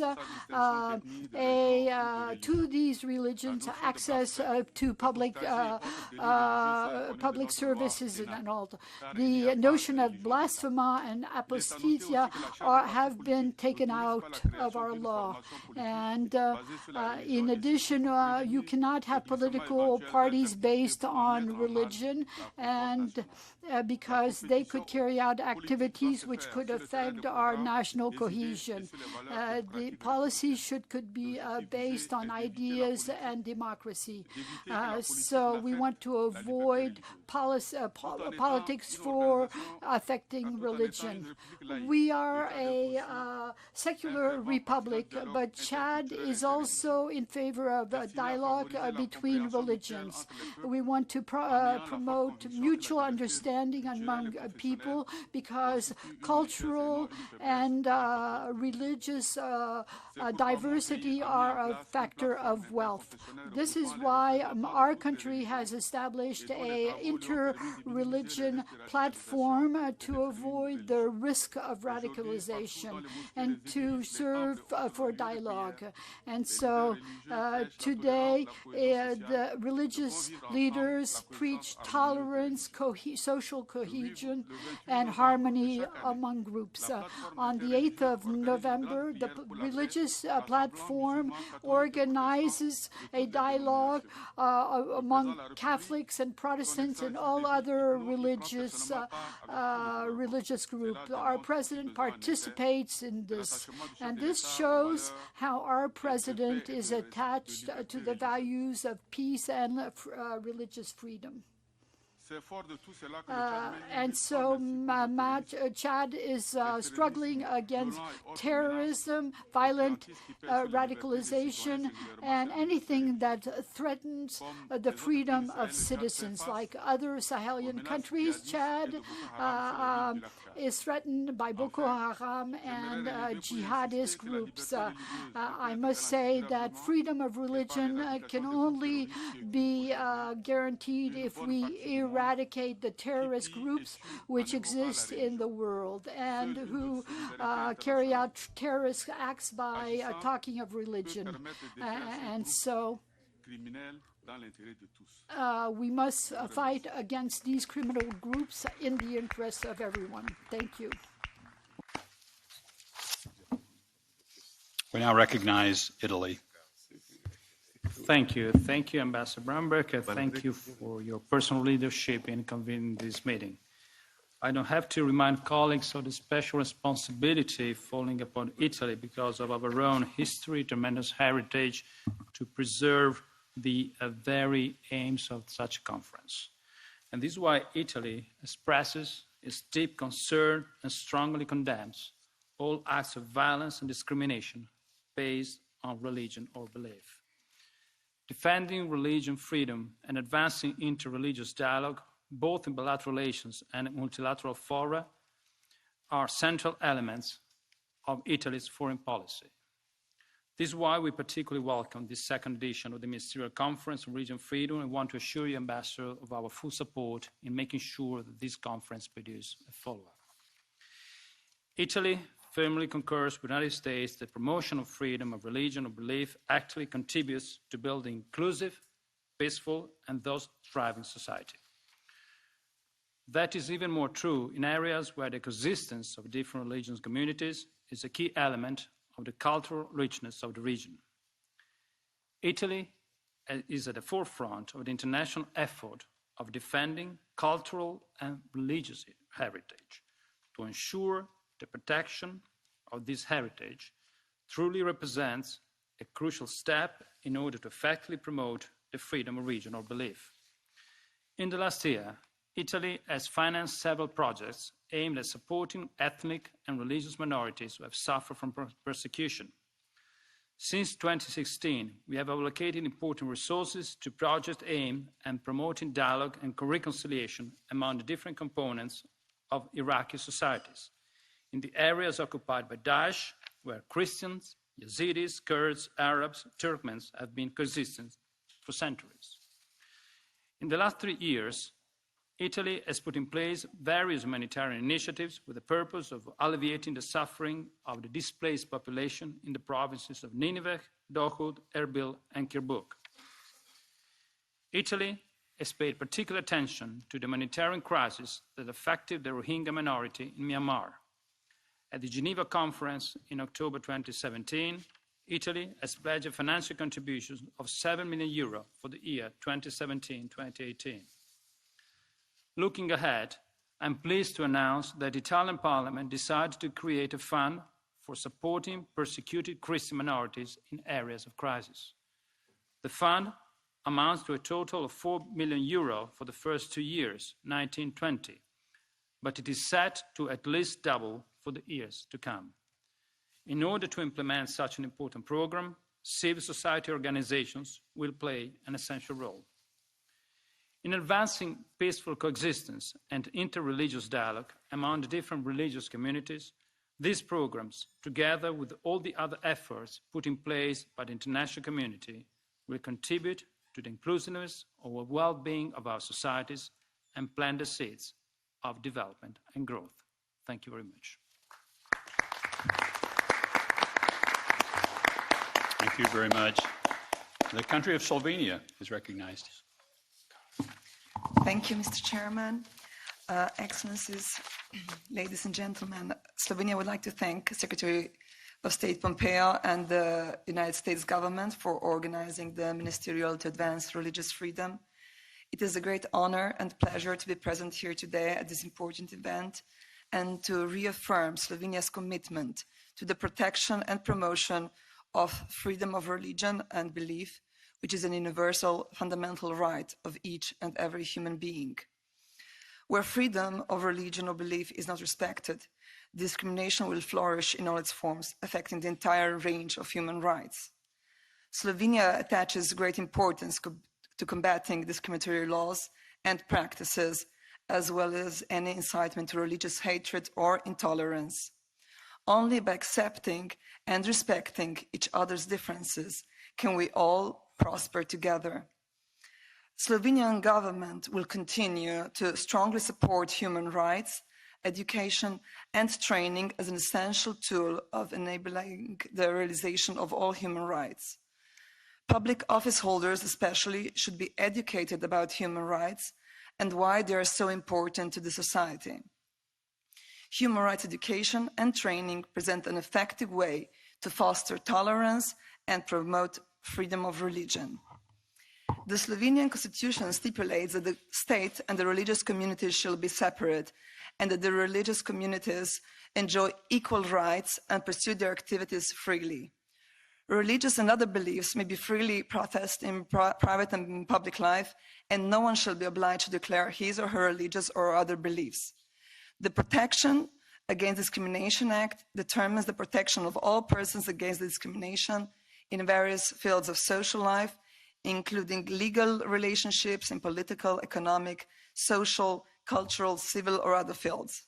The Act explicitly lists religion of belief among personal circumstances based on which one may not be discriminated against. We are currently reviewing our legislation on hate speech, especially with a view to strengthening protection in the media. Slovenia shares the view of Secretary of State Pompeo, who underlined this morning the role of civil society. Slovenia is committed to active and open cooperation with civil society. The government has established a Council for Dialogue on Freedom of Religion, in which representatives of the government and religious communities, institutions for the protection of human rights, and independent expert bodies discuss issues of religious freedom. Another forum for discussion of issues of common interest are meetings organized by the Office for Religious Communities at the Ministry of Culture for the representatives of registered religious communities and state representatives.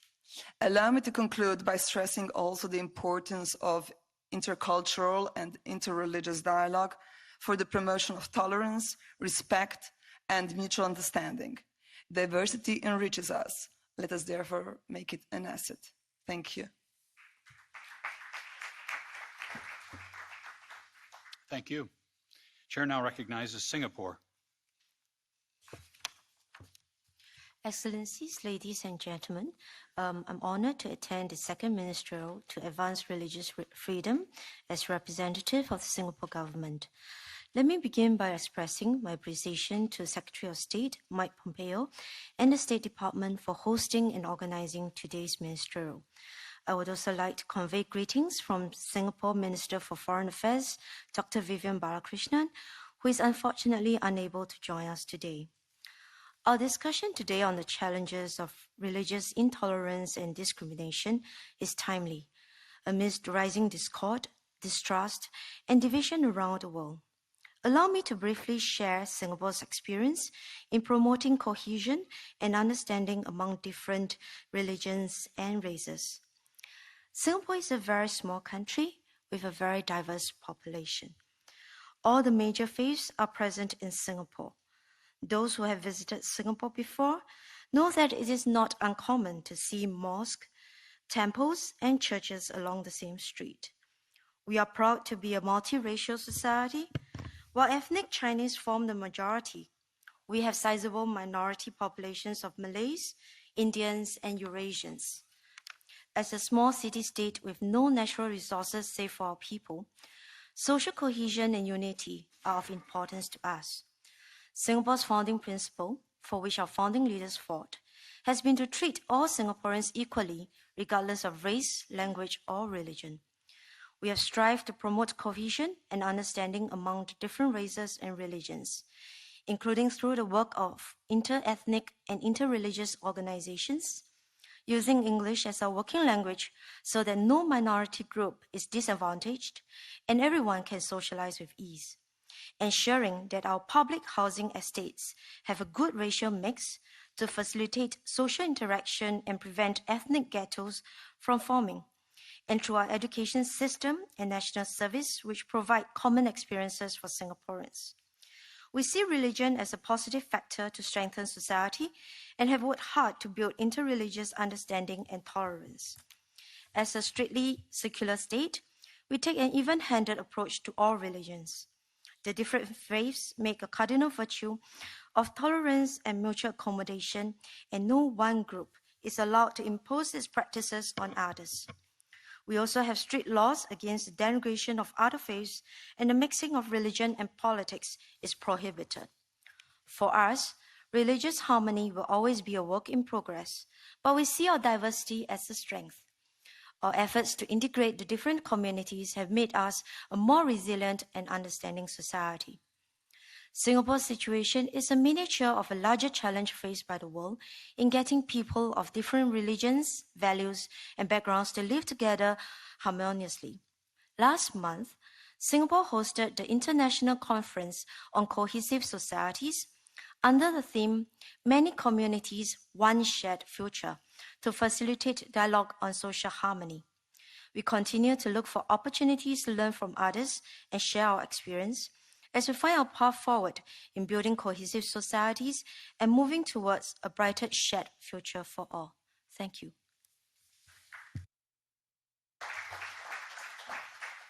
Thank you. Chair now recognizes Benin. Thank you, Mr. Chairman. Excellencies, ladies and gentlemen. First and foremost, allow me on behalf of Mr. Aurélien Agbenossi, Minister of Foreign Affairs and Cooperation of Benin, to thank the U.S. government for inviting my country to this important meeting on the key issue that is freedom of religion. Within the legal framework enforced in Benin for several decades, religious fundamentalism has never been part of our traditions, whether in the legislation, or the religious practices of the population. Benin's constitution establishes the country as a secular country which prohibits religious discrimination. Freedom of religion is consecrated in the constitution as a basic human right and is considered as a core principle of interreligious relations. The relation between religious communities is peaceful and fraternal.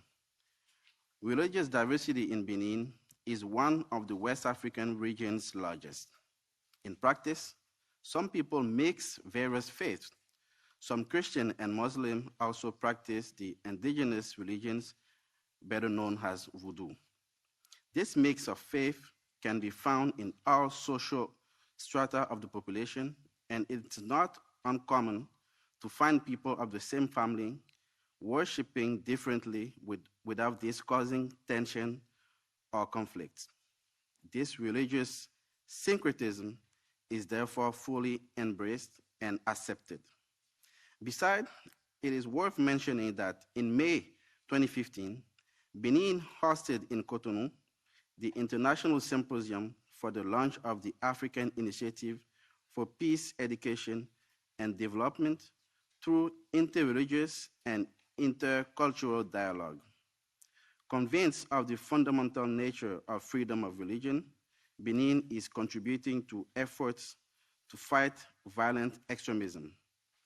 Benin deployed over 1,000 soldiers, militaries, and civil experts to 9 international missions throughout the world.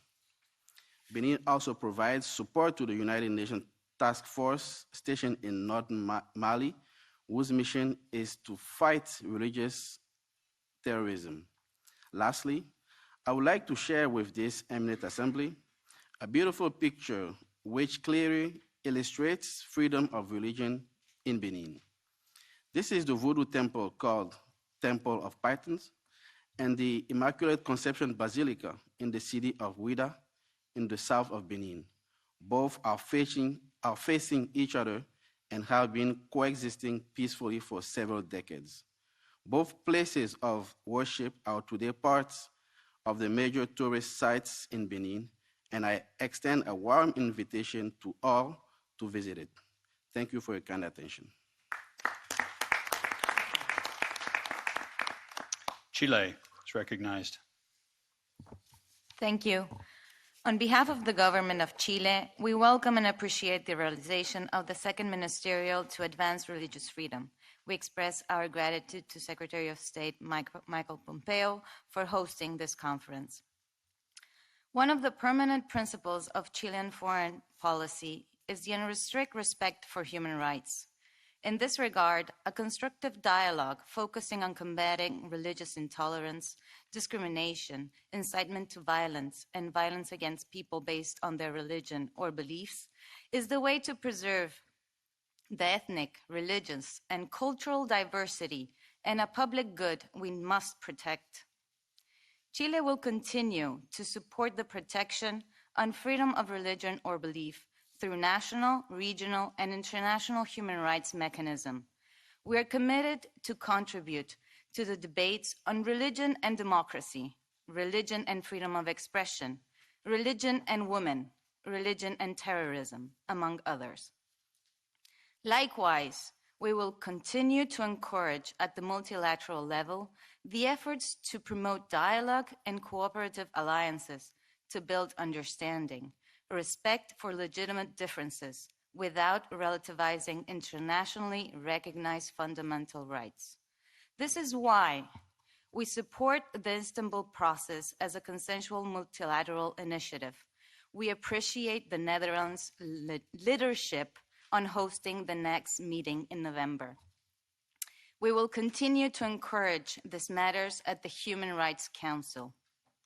We actively promote a synergy between Agenda 2030 for Sustainable Development and human rights. We support the dialogue around the Goal 16. Strengthening institutions is one of the necessary conditions for achieving more just and peaceful societies.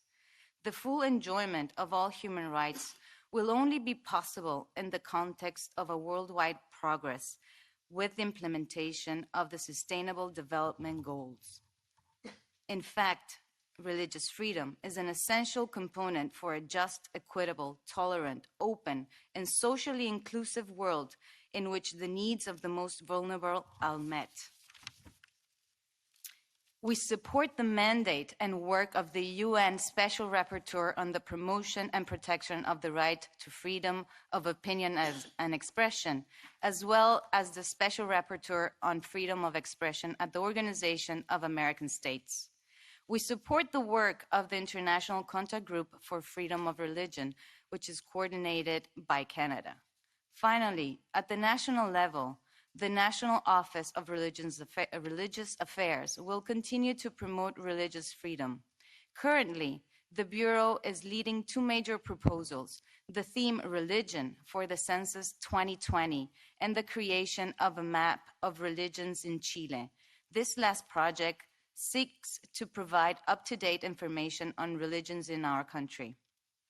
In an unprecedented event in our country, last April, the Minister of National Assets handed over land for the construction of an Islamic Culture Center and the Holocaust Museum, space that was baptized as Plaza del Encuentro, which is located in the heart of Santiago.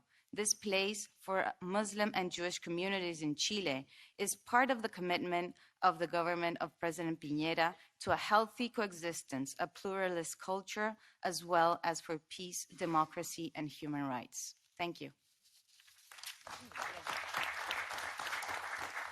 Thank you. That's my list. Is there any country wishing to speak that hasn't had the opportunity to speak? I see let's get a microphone to you, sir, and if you could identify yourself, please.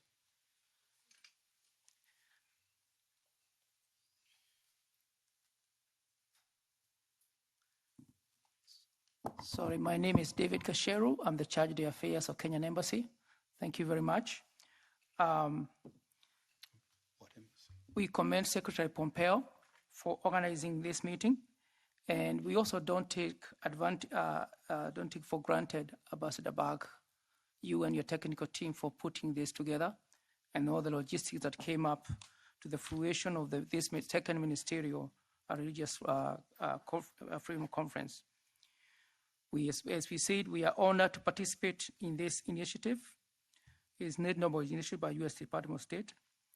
Kenya remains steadfast in advocating for religious rights and freedom through the 2010 Constitution, which entitles every person the right of freedom of conscience, religious through belief and opinion. The country has experienced attack by Al-Shabaab in the northern part of the country, targeting non-Muslim community because of their faith, especially along the borders. Hence, the need for this partnership in this space is timely. Kenya continues to uphold and protect and advance religious freedom, tolerance, and inclusion for all.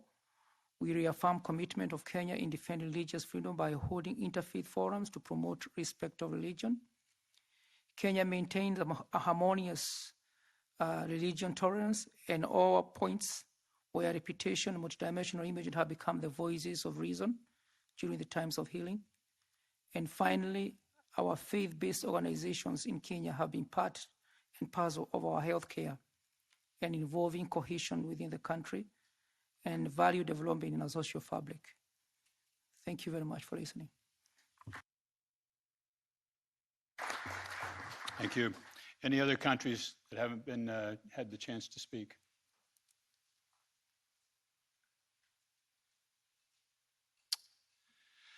Well, I want to thank everybody for their participation. I would note this is a historic day in a number of ways. 25 years ago, Hezbollah bombed the Jewish Center in Buenos Aires, killing 85 innocent civilians. We recognize that and we remember that this continues to take place. So these are the things that we hope to stop, and the natures and things of that nature. We believe this is a global crisis and requires a global response. We have historic levels of persecution and response. We've made history here, largest international religious freedom gathering in the history of mankind. We had almost 900 members of religious groups and civil societies, 36 panels, 186 speakers the first 2 days. Day 3, the government day, 106 governments from every region of the world. Followed up conferences announced by the Vatican, Morocco, Albania, Colombia, Bangladesh, and the Marshall Islands. At UN Security Council announcements of a meeting on August 22nd, called by Poland to remember victims of persecution. New funds were announced for those who have been persecuted. Taiwan announced putting in $1 million to the International Religious Freedom Fund. There are 9 statements which you can still join, but we will be collecting right at the end of this presentation and of the conference. Since last year, we've seen 3 new religious freedom ambassadors appointed from Mongolia, Taiwan, and announced today from the Netherlands.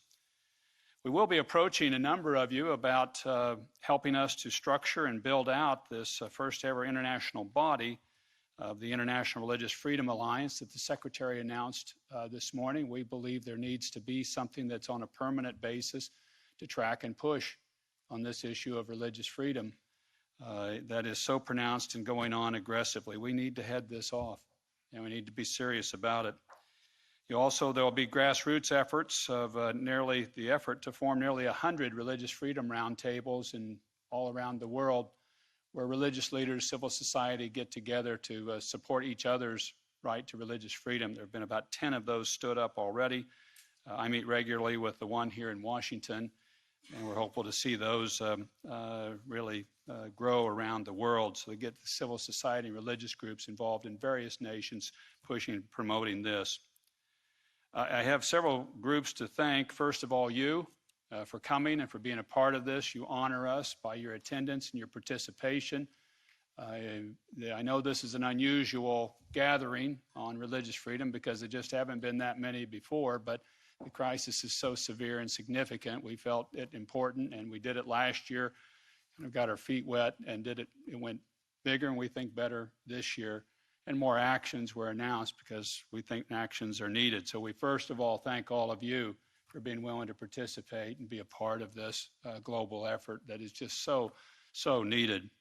I also want to thank the office team and the State Department here, my office, International Religious Freedom Office, and the people associated with them have put in a lot of hours to see this come together. As many of you that have done these before know, they don't just happen or drop out of the air. It takes a lot of effort, and I'm deeply appreciative to all the staff here at State Department and Protocol and the diplomatic security for their work of putting this all together. If you'd join me in giving them a round of applause, I would appreciate that.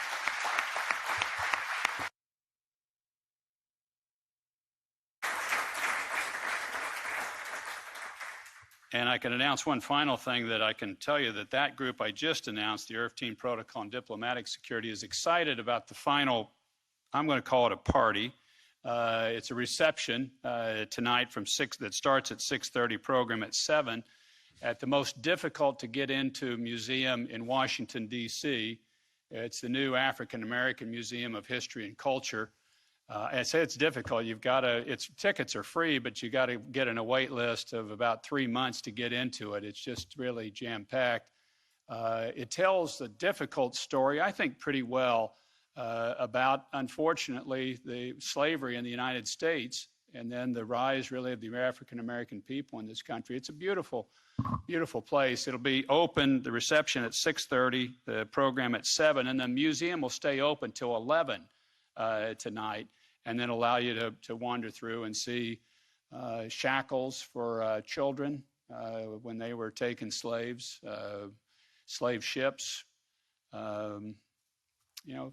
bad things that happened. And then it'll also show the rise of the African American people and pictures at the end of President Obama, Supreme Court Justice Clarence Thomas, of African Americans that have made it to the top here in our country.